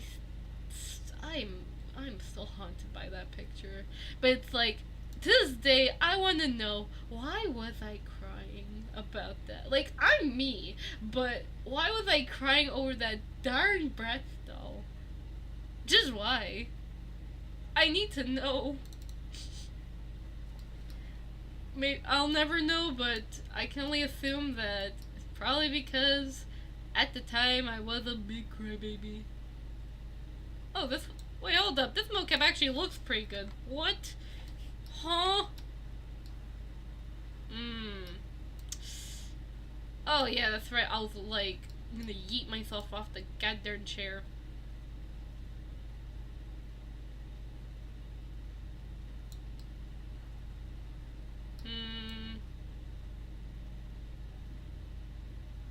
Probably cut it off here, right there.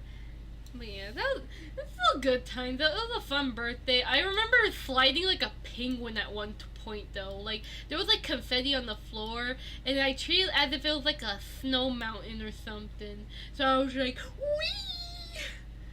uh, or something like that. I don't know if I'm pretty sure it was my birthday, but all I know is that that one birthday is the birthday I can never forget. Even when I'm like 60 years old, when I have freaking white hair, I'll be freaking frozen Kana and stuff. I will still never forget that freaking birthday. Even if that picture goes missing, I'll still remember that birthday. I cannot be stopped. I will remember it in my dreams, and it haunts me so badly. There was also a time, when I was younger, I had this goddamn tattoo on my face. So, I remember now. So basically, I do not know who it was. Someone took, I think I don't remember the full visual, but I remember a couple of it though. But basically, I went to Universal. This was when I was super young, and I was like a little shrimpadoo, and I wasn't like 4. Was I 5? I don't know. Basically, there was this like one place where you get basically you get a face paint. It was like a washable face thing though, and basically I chose like the princess sort of like face paint basically, and I looked freaking cute though. And then I remembered the one freaking ride. I think it still exists in Universal to this very day though. But I would love to just look at the ride one last time, at least. But basically it's that go go go fish thing. And it goes like up up up up up up up down down down down down down down up up up up up up up. And I remembered that song haunting me. But I did find a picture of me with the goddamn fish though. Oh boy.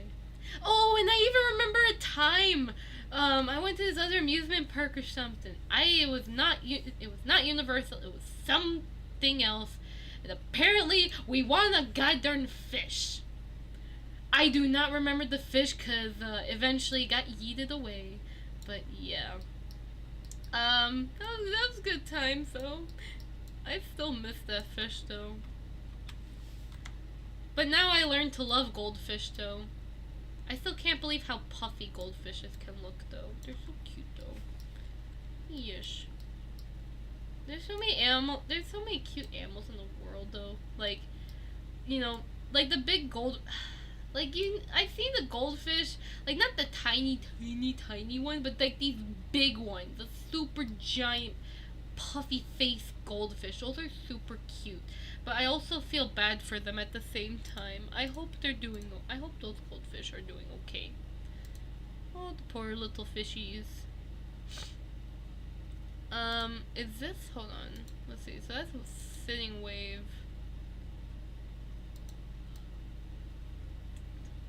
Did I export this already? I think I did, yeah. I've already exported this. It's right here. I'm just losing track because, I have to keep on doing the new project thing just so it can export properly. It's not good. Excited wave left. Remember that. How many times are we doing this? I need to check. Hold on. How many we have left?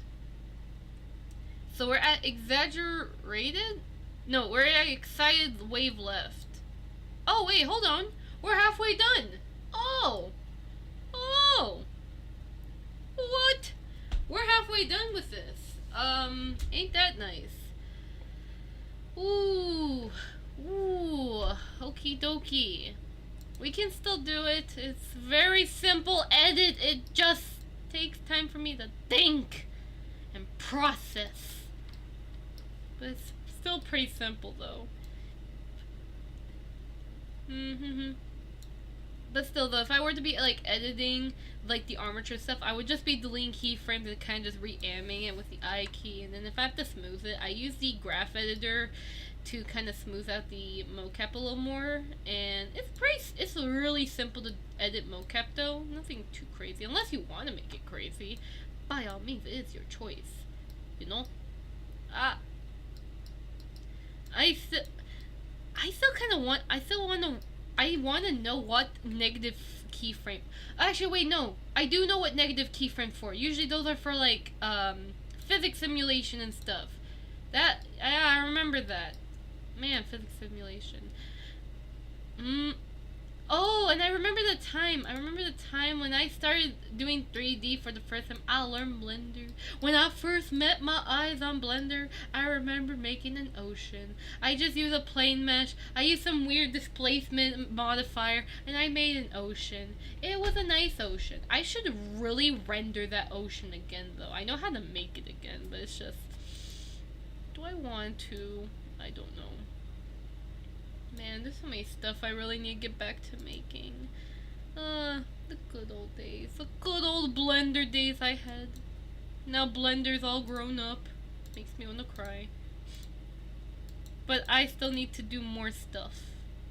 This one's called Excited Wave. At least, like, after I finish this Mocap pack, though, I'm gonna experiment seeing, like, if I could put it on sale on Boost today. If not, that's fine. But I want to see if I could put it on Boost today after. We'll see, we'll see, we'll see. But I have to, but then again, also, I have to make the video, too, so it might, I might not be able to do it today. I'll have to make the video first and then do the thing.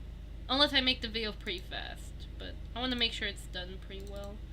Pretty decent, simple, and yeah. Okie dokie. So much dancing.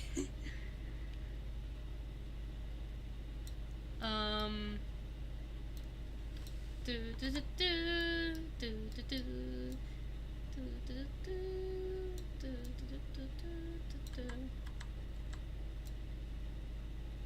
do. Oh yeah, even I'm having some flashbacks on my childhood though. It's been a while since I thought about my childhood self. Like the time I watched Pingu every single time while eating a goldfish cracker. Like it would be like a dark, it'd be dark because it'd be like everyone's still asleep, but I would be awake, and then I would literally sneak goldfish crackers, and then I just watch Pingu on this weird phone thing. I don't know what the heck I was watching on. I just had this phone that was super duper old, or I don't know. It wasn't my phone, but I was basically at home, and just munching on goldfish crackers. Like, that's what I did for my childhood. Munch on goldfish crackers. And then I remember I even did paper dolls too. Like, you know how like sometimes like some kids would like draw like a character on the paper, and then they'll like cut out the character and then kind of make it like a paper doll. I do that so much when I was younger. I love that. And then I also remember, oh my god, like I remember that when I was younger, if I ever see a crown, like something shiny and like jewelry and stuff, oh my god, I just want to touch it. I don't want to have it, but I just want to like poke it. Like I have the urge of poking it because I never knew if it was real. But little did I know that thing was just plastic and like, bruh. But even then, I just always have the urge of just poking stuff, like poke. But I do love shiny stuff. Like, now that I'm like older though, I can say that I do love jewelry a lot. Heck, like just recently, in case you guys haven't saw my Twitter, that I did just recently got the tiara from this one shop. And the thing is, this tiara is not just any tiara. Oh no. What you see on my character, that I have this specific shaped tiara on my character. Well, basically, the tiara that I ordered from this shop, they were one of a kind actually. Apparently that tiara design that my character has, that store that I got it from is the only place that actually sells it. No matter how many times I do Google reverse searches, I only can find it in one place. but I was able to get it, and I ended up getting one of the last ones, so, yeah. But I am obsessed with jewelry, but I try not to go too crazy, like, oh, I'm gonna buy this jewelry here, and this, no, no. No, I try to buy the jewelry that gives me significance, or it has significant value to me. Like that tiara just, it speaks to me. It's a part of me.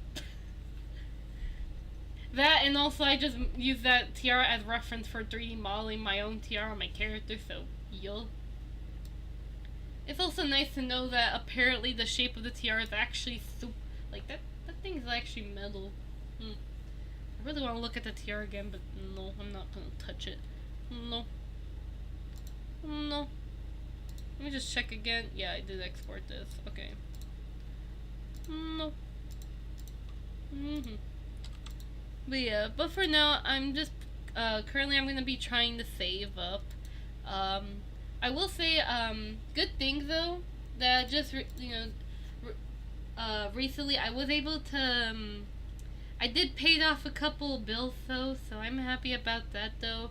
But I do want to at least, like, while I did, was able to help pay out a couple bills for my family, I will say I do want to save up a little bit more, because I do want to, because basically in the future, I want to try my best to save up as much as I can, because in the future, I want to try eventually, depending on things, I would love if I could do like more research regarding mocap.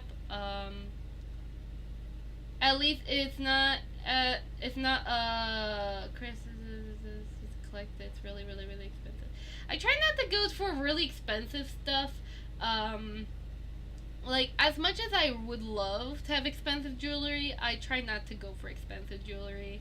I only, like I said, I only choose the jewelry that is significant to me. Like, either it's significant or just something that just really connects with me, or just something that I really like but it's affordable.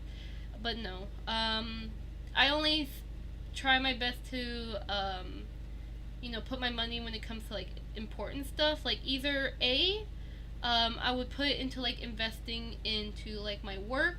Like I said, my setup is actually quite expensive though. But of course, in order to maintain my setup, it does get expensive. Like I said, my mocap suit, the repair cost can be pretty expensive.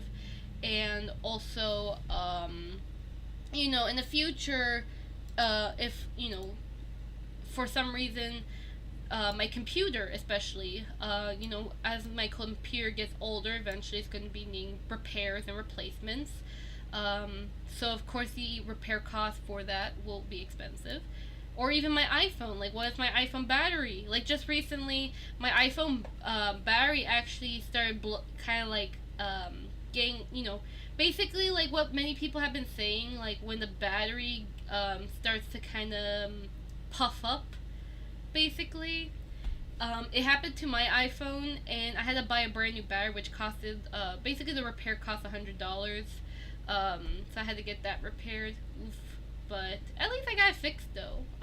That way, like, in case anybody, needs iPhone commissions and stuff, I could be able to continue doing that work, because I still have a functioning iPhone that works really well. Anyway, so Excited Wave.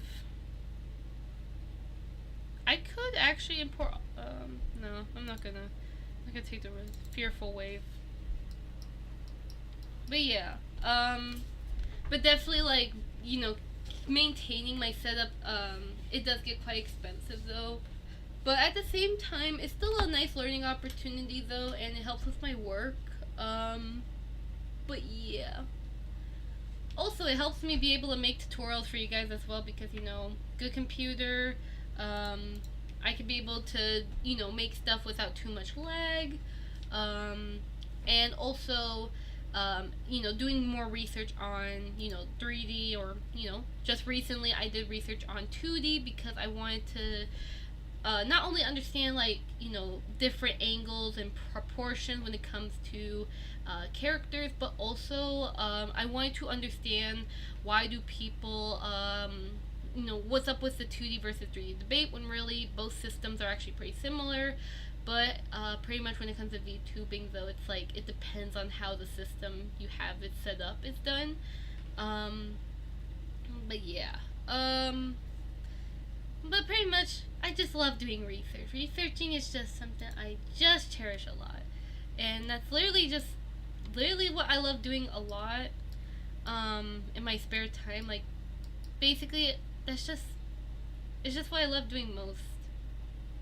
Um, just doing this stuff. In fact, like it's probably like when I was, cause like I know for a fact I am aware about this that yes, I have made a post. I made multiple posts basically saying that you know, Fridays, Saturdays, and Sundays are supposed to be like my days off. But you know, basically it's like I don't know. It's just like I don't know. A lot's been going on, and basically basically how do I put this? I just can't help but to work on those days. Basically, it's like I don't have a designated break day, but it's like I take a break when I feel like it, if that makes sense. But I definitely will have to still keep in mind I still have to keep up with the you know, the break system that I'm trying to implement. But of course it's like, you know, lately I've just been, you know, finding new stuff that I just can't help myself. So much stuff. Okay, at least we're halfway done with this though. I'm on fearful thing. Apply transformation.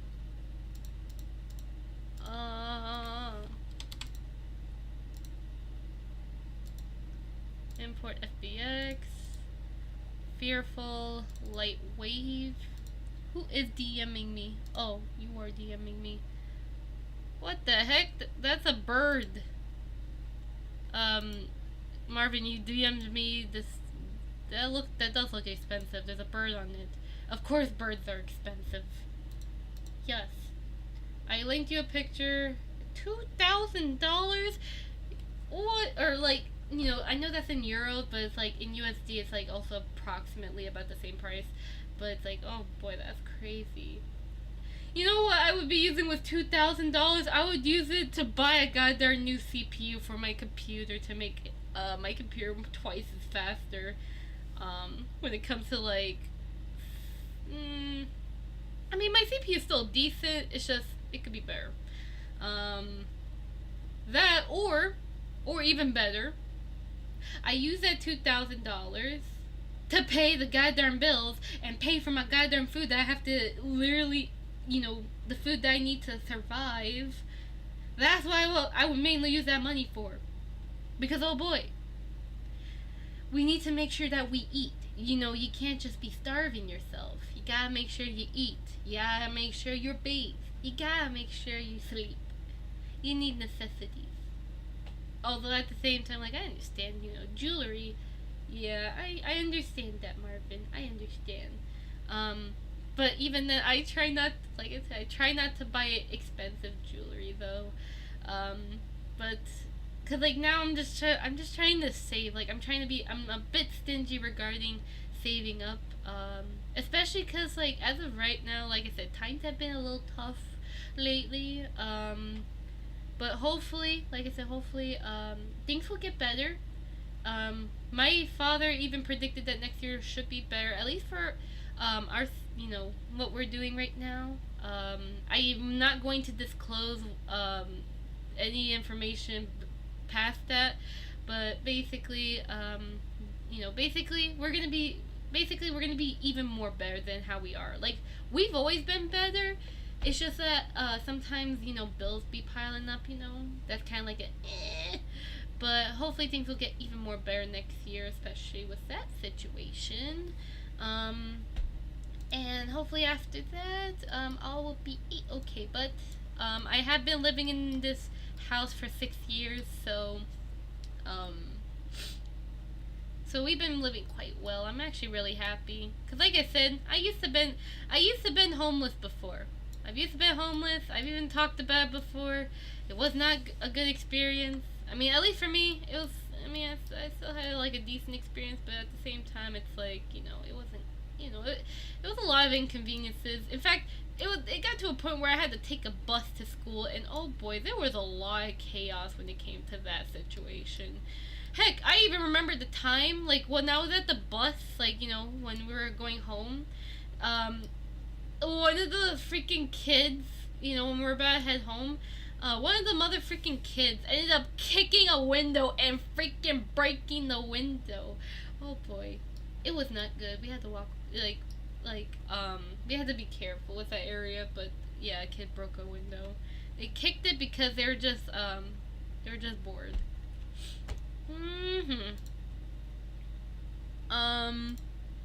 But I mean, I did befriend them. It's not like they were bad. Like at first I was traumatized by them actually, but then we became friends. In fact, we were great buddies, and then eventually my dad was able to get a car or find some way to drive us to school. But we were like elementary school. Yeah, that was 5th grade.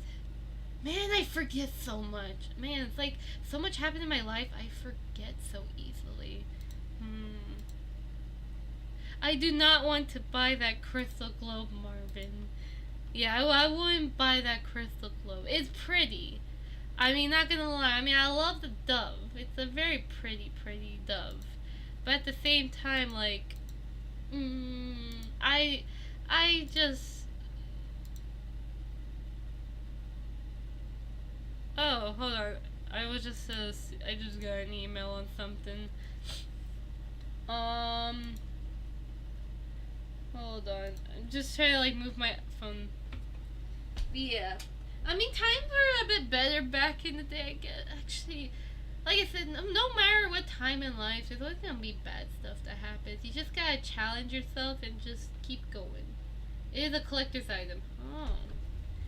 Well, well, I mean, like I said, not like I said, it's just basically, if you like collecting stuff, as long as you are financially good at the time, it's fine. It's perfectly fine. But of course, if you can't afford something right now, but you force yourself to buy a particular thing, she wanted to have it, so I got it as a birthday gift. Ah, I see. Wait a second, hold on. I just remembered something. Oh yeah, that's right. I remember I had to do something on my rig. Okay, I'll have to take that about later. She wanted to have it, so I got the birthday gift. Oh, that's very nice of you. I hope she actually appreciates that, because considering she's an ex, I hope she appreciates that gift. You know. But even then, though, like at the same time, it's still pretty dove though. I'm not gonna lie. It's still really cute though. So hopefully she does always appreciate it. I'm trying my very best not to say anything bad or anything that's potentially offensive. That's something, like I said, that's always my number one fear when it comes to like talking or speaking my mind, is like I don't want to say something that offends someone, and if I do say something that may have offended someone, I need to know fast. I need to know if I have. So you guys gotta let me know if I say something stupid, okay? Okay. Okay, so we're almost near done with this pack. Oh my god. It's taking a while. It's just time consuming. It's easy to do, just time consuming. Just very time consuming. But I do hope that you guys, I do hope that, you know, if you guys want to get it, it should be on Boost. I'll inform you guys on the YouTube community tab when I actually like start putting stuff on Boost, so you guys can check it out or follow my store, so you know you can stay up to date on like when do I sell stuff like mocaps, outfits, all that stuff. And also, like I said, if you want to, you are free to you are completely free to actually suggest what I should sell. Also, by the way, did someone Did that one person sign my form? Oh, they never did. Wow, okay. Hold on. Hold on a second. I'm just quickly checking my notifications right now. I still have to figure out that UV map too on my mom. Wee. Oh, you got. Okay, well, see you later, Marvin. Nice talking with ya. There's other windows on the Vespers. Ooh, sorry to hear that. See ya. Have a good day. Anyways. I mean, so it's kind of almost like a loop, like an almost perfect loop. It's just, you know, crazier, more intense as needs to be done to make it more loopable. Like, basically, if I were to make this more perfectly looped, I would delete these frames at the end, and basically I'll copy this frame here, put it there, and then what I would do is kind of like add a bit more in between frames to kind of make up for the you know, kind of like filling it and making it. I mean, I know 3 can do it automatically, but I just kind of want to have control of it. And then pretty much that's how I would make it more perfect loop. But at the same time, it depends on the mocap animation. Sometimes it's easier to do, but for certain animations, it may not be as easy, and it will probably just take some time. But overall, the process, the general workflow is pretty simple to understand. I think this one's light wave, right? Yeah.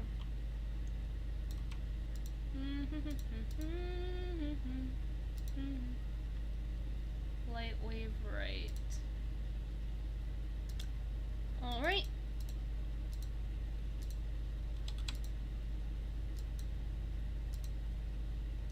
Import the FBX for the next one.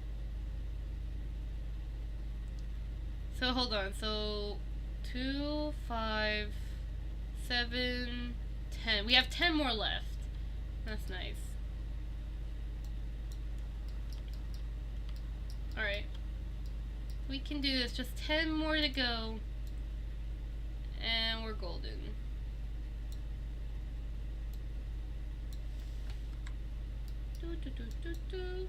I'm gonna try like speed running this as best as I can though. But I won't rush too much. Whoops. Not rush like that though. We don't want that.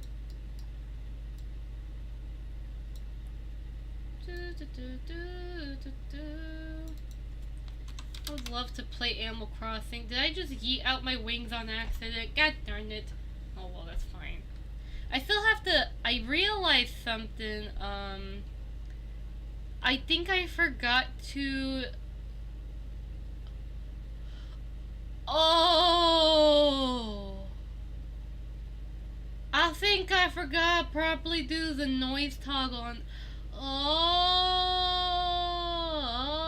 I still gotta redo those parameters anyways because I did fricked up the value, so it don't matter. But now I realize I'm stupid. I didn't do the noise filter right. Although at the same time though, there are certain parts of my character, there's like certain parts of my character's layers that don't have the noise filter because it acted so ridiculous.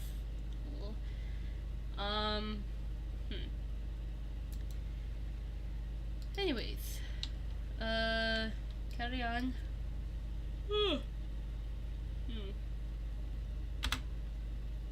Oh, nice waves. Very, very nice wave. So that's light wave, or shy wave, basically. Oh boy, I'm getting hit with tiredness. But I must stay up. I gotta stay up as long as I can to get back on my sleep schedule. The sleep schedule I've always wanted. Just gotta keep on fighting the sleep. Gotta keep on fighting the sleep and complete this work. Gonna complete this work. Shy wave left. Now let's do right. Wee.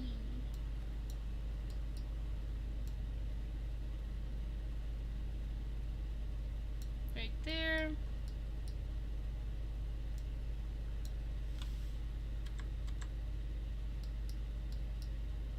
Do, do, do, do, do, do, do, do. Alright. That's pretty decent.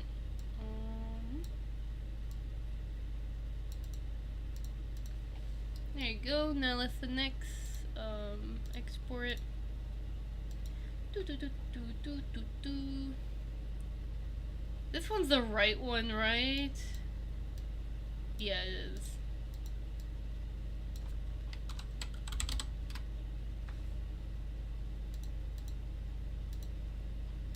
Alright, that's good.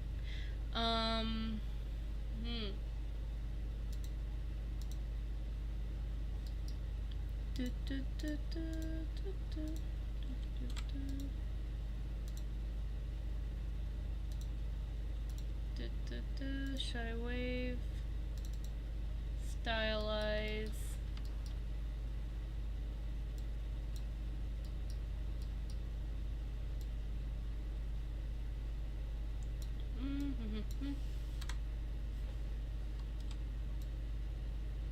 Oh, that one's a cute wave. I really like that one. I'm like, ee. That one was a short one, though. But overall, that one's really cute.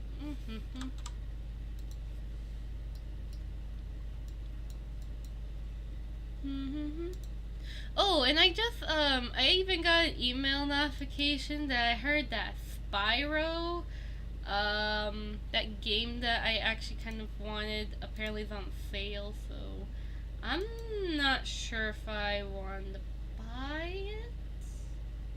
I mean, like right now, bills are good. I don't have to worry about any like anything.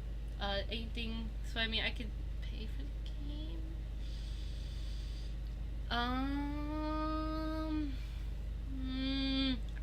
I gotta check my account. I gotta check my account to see if I could. Maybe.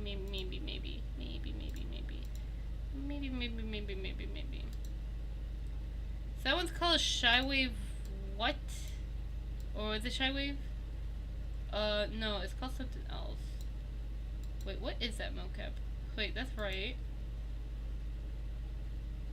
Did I name this wrong? Wait. What is this mocap?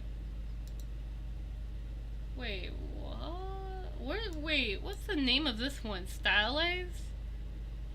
Cause I can only think this one's Stylize. Stylize wave left. Right? Cause I did Shy, but I didn't do sitting. Did I skip them? I think I skipped. Whoops. Try to keep track of this. Oh my god.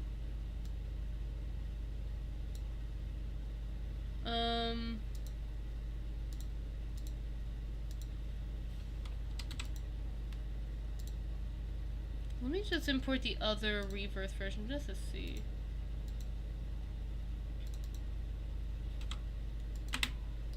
I think it is. Yeah, I was right. I skipped the sitting mocap on accident. Whoops. Or the other ones. That's fine.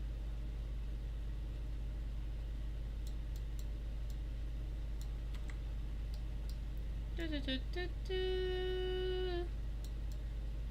Do, do, do, do. Do, do. Do, do, do.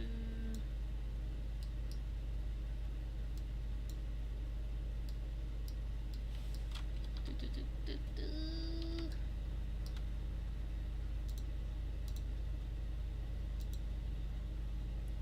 Alright, so that one's the right one in this case. Please tell me this is right. I clicked the wrong thing. Wait. Oh wait, I'm reading the wrong thing. Whoopsies. I meant, hold on. do, do. I am starting to feel the tiredness. And I will survive. I gotta stay up.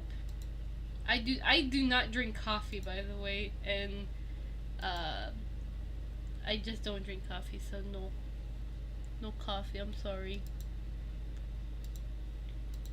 All right, gotta do the sitting mocap. I also remember there's a stream I had in the past where I ended up falling asleep on stream. Or I started a little drunkish like because I just stood up so long. Oh my god, I remembered that. I remember the exact stream too. I'm not gonna say the name of the stream, but it's like I remember that funny stream. Young Kana being stupid. But it's okay. It is okay because I love sleeping. Sleeping is good for the soul. And I highly recommend y'all sleep.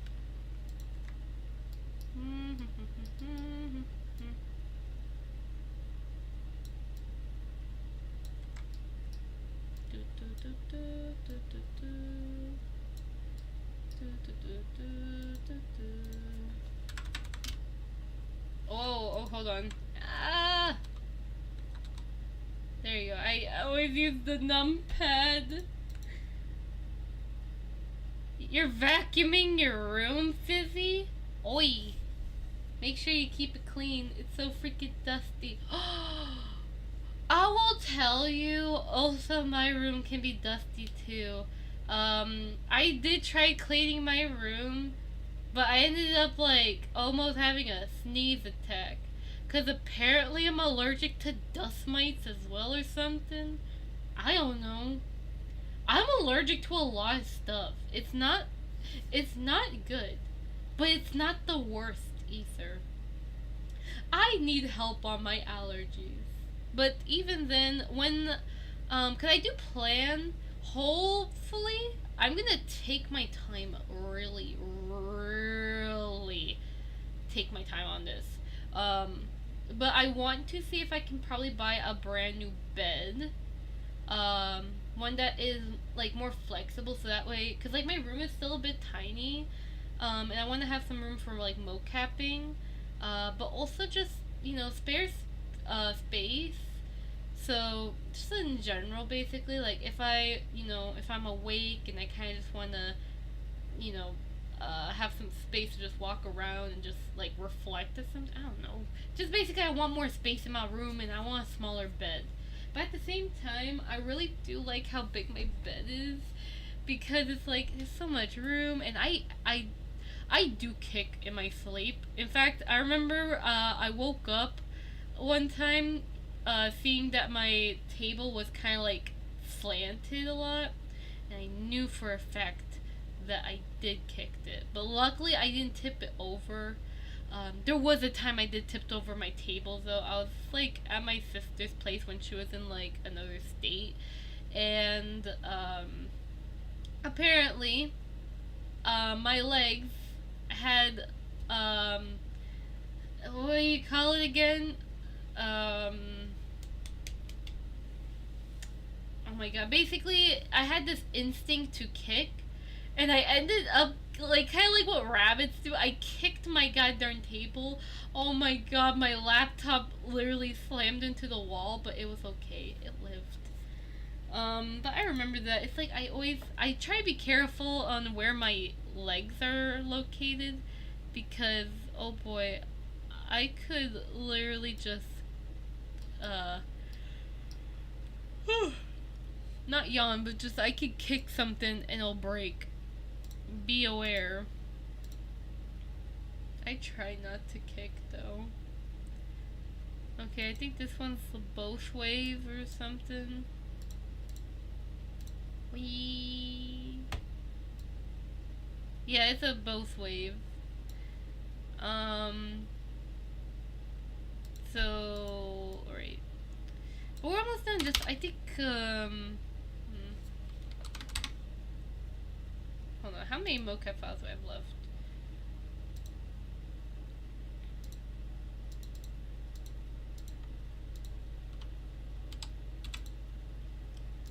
Let's see. Hold on. File.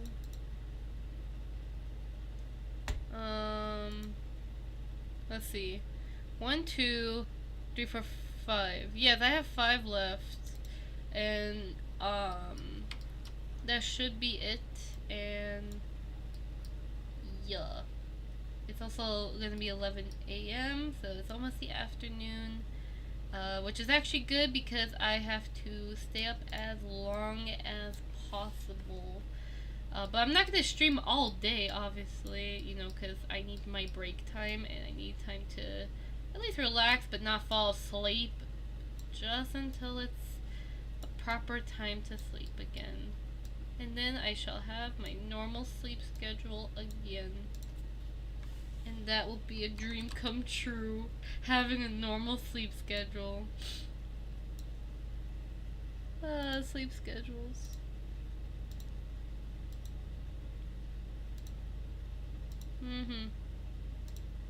This one's the left.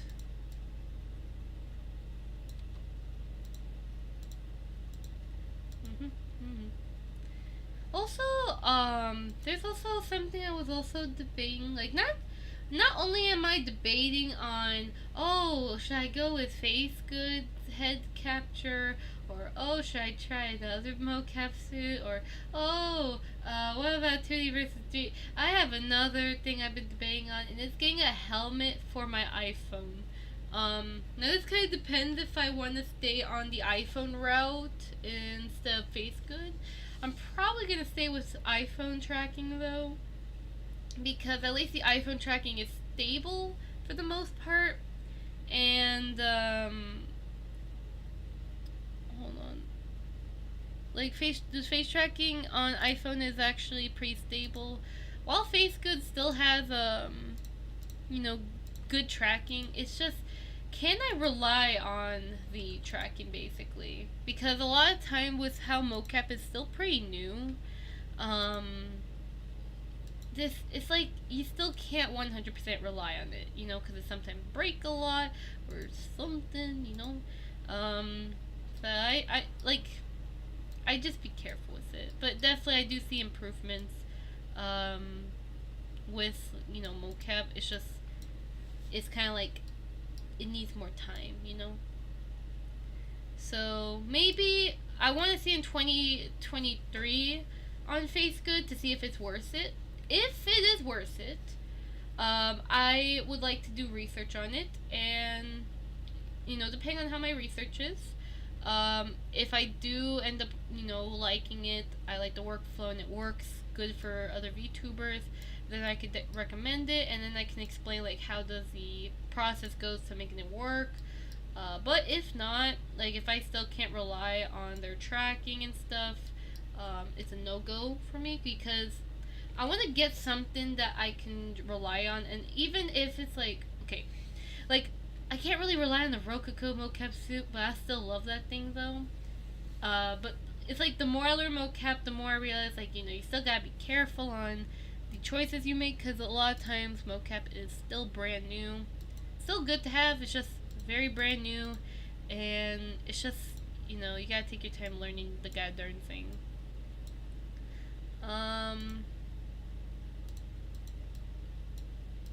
So sitting wave right, and then I think we have 3 left after this one.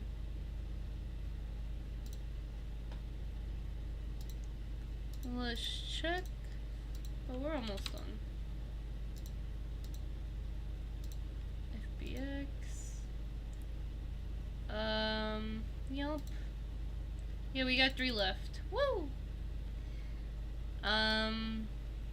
But this should be super quick as best as I can.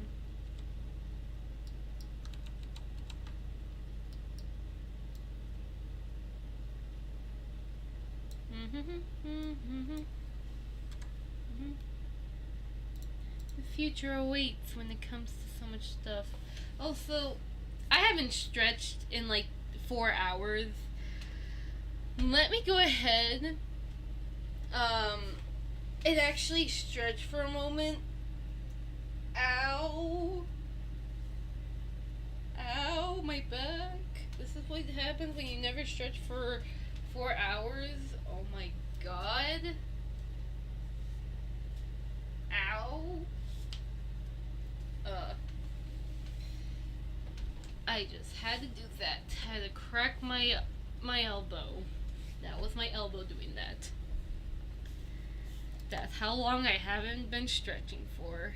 That was a good stretch. But also, this big headphone has been in my ear for the past 5 hours. That has been, or 4 hours, I mean. Oh, that's been hurting my ears. Oh, I don't really like big headphones. They hurt my ears. But they also protect my eardrums. Alright, I'll just take a break off of those headphones then. Ouch. Hold on.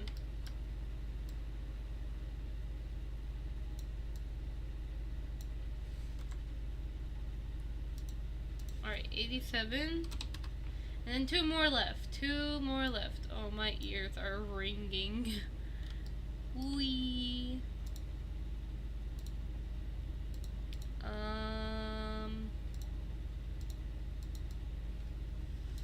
I'm actually proud that I was able to do all this, even though it's simple work. At least I was able to make the mocap at least edited a bit more, so it's like at least pretty decent. Decent.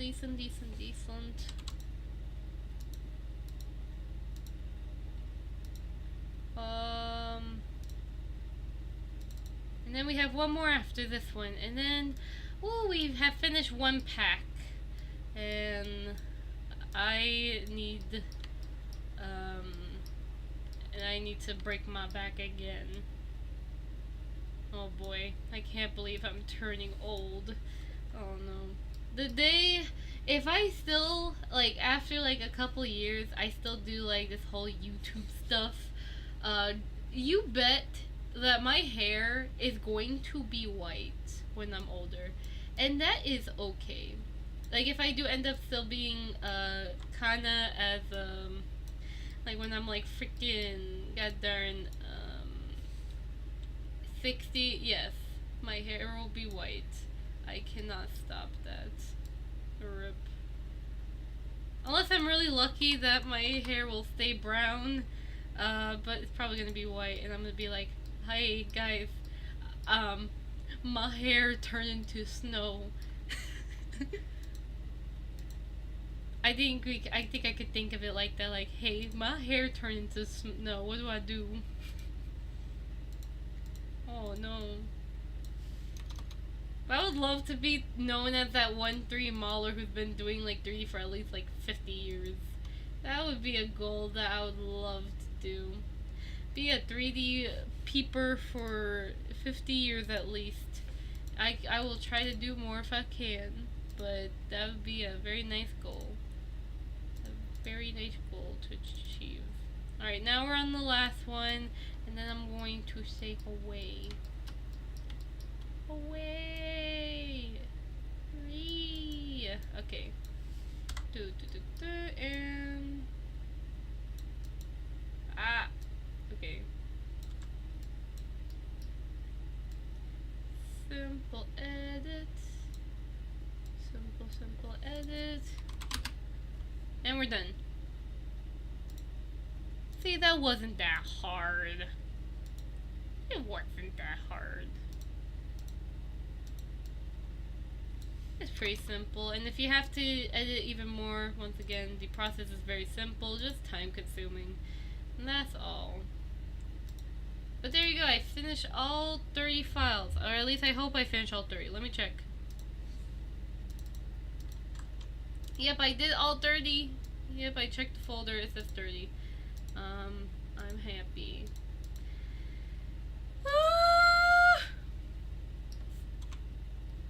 Okie dokie. Okie dokie. My brain hurts.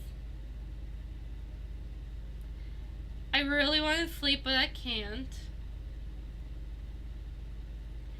We finished a mocap pack, which is a good thing, and I'm happy about that.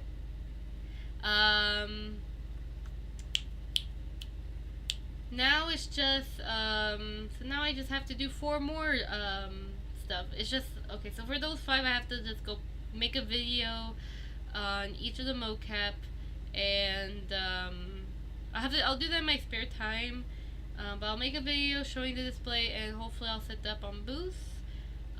I'll try doing at least like setting up for 1 mocap pack, so I'll make like you know, when I can, I'll try to set up booths, set up the that 1 pack, and we'll see. But before I even do set up that pack, I do need to know what you guys think about the prices. So yeah, I will. Right now, I just kind of want to try seeing if I could get into the 4-hour mark on OBS before I end the stream. But basically, I'll do a poll. We'll see, and depending on the results from the poll, and after I do some setup, depending on what you guys vote for on Twitter, which I will post right after this stream, I will actually I could set up the poll right now. Just give me a moment. Whoops, whoa, my phone's gonna die. Alright. Let me actually like make like a setup for the thing. So basically, yeah, I have to think about the so hold on. Let me just make like a setup at least just to give me some ideas at least. So hold on. So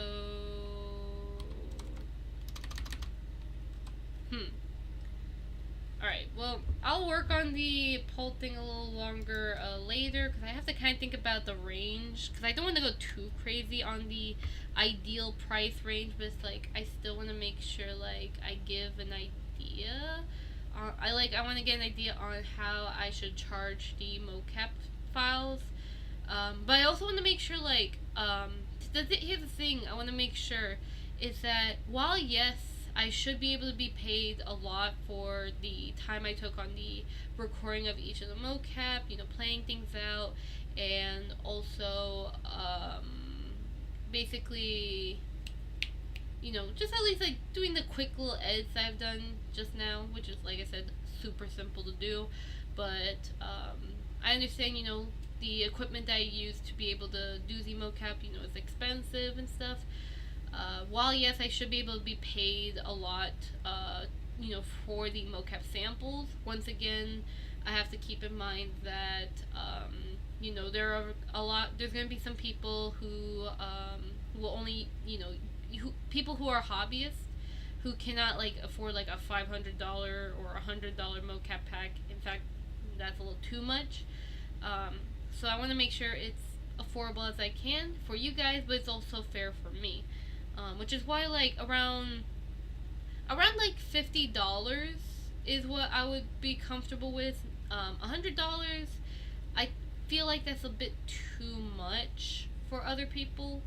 Even though, like I said, it's still like maybe you know, 100 is still good for artists, but at the same time, I want to still be fair and basically work with budgets and stuff, you know. But yeah, overall, also, I think we're reaching 4 hours.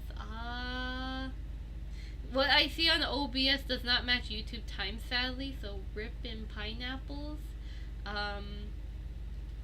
I'm just kind of waiting on time.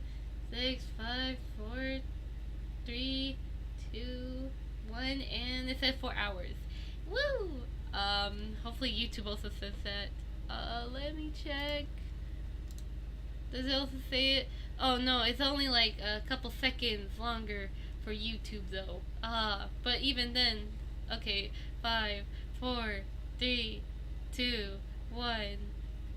Okay, there you go. It's a 4 hour. It's officially a 4 hour stream. I'm happy about that. Yee. But yeah. But I'll see about the pricing thing on that. And hopefully, once I kind of situate my sleep schedule and stuff, I'll work more in the other mocap packs and, you know, recording the video and just setting him up on Boost. But in the meantime, I'll think about the pricing, and after I release all the mocap files and the pricing and all that, and make sure they're all good, then I'm going to well, first and foremost, I want to at least record, make some tutorials. So basically, there's a couple of tutorial ideas I have. Yeah, so there's a handful of the tutorial ideas I have are for MMD mainly, and some other stuff. There's even the automatic breathing tutorial I still have to make, because there's a script that I actually have, which I gotta find out who's the author of this script, because the author, I cannot find their name. It's really hard to find it. They're not really well known, and I want to make sure I credit them. But basically, they made this script for automatic breathing for Blender. So if you want to use the automatic breathing for animation purposes and stuff, I do have the script, and I want to make a tutorial on that. But it's just, I have to find out who the coder's name. And I will do whatever it takes to hunt down the coder, and hopefully I could be able to make that tutorial. And then there's some other stuff too, like weight paint tutorials and all that. There's a lot of stuff. I can't name all of them, because some of them are ideas I have, but they might change and stuff, you know. But I'll see.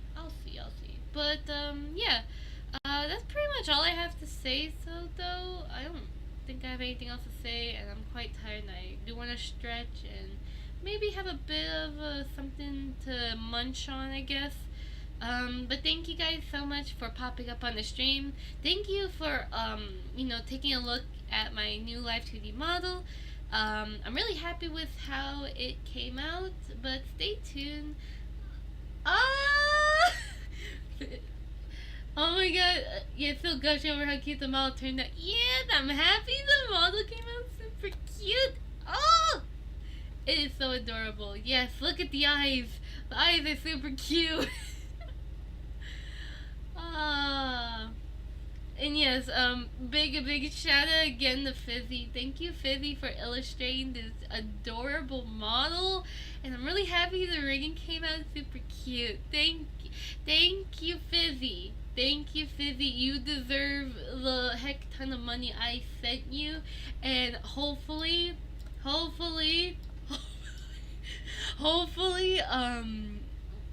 like in very soon in the future, we'll see like oh my god, my battery's god darn dying.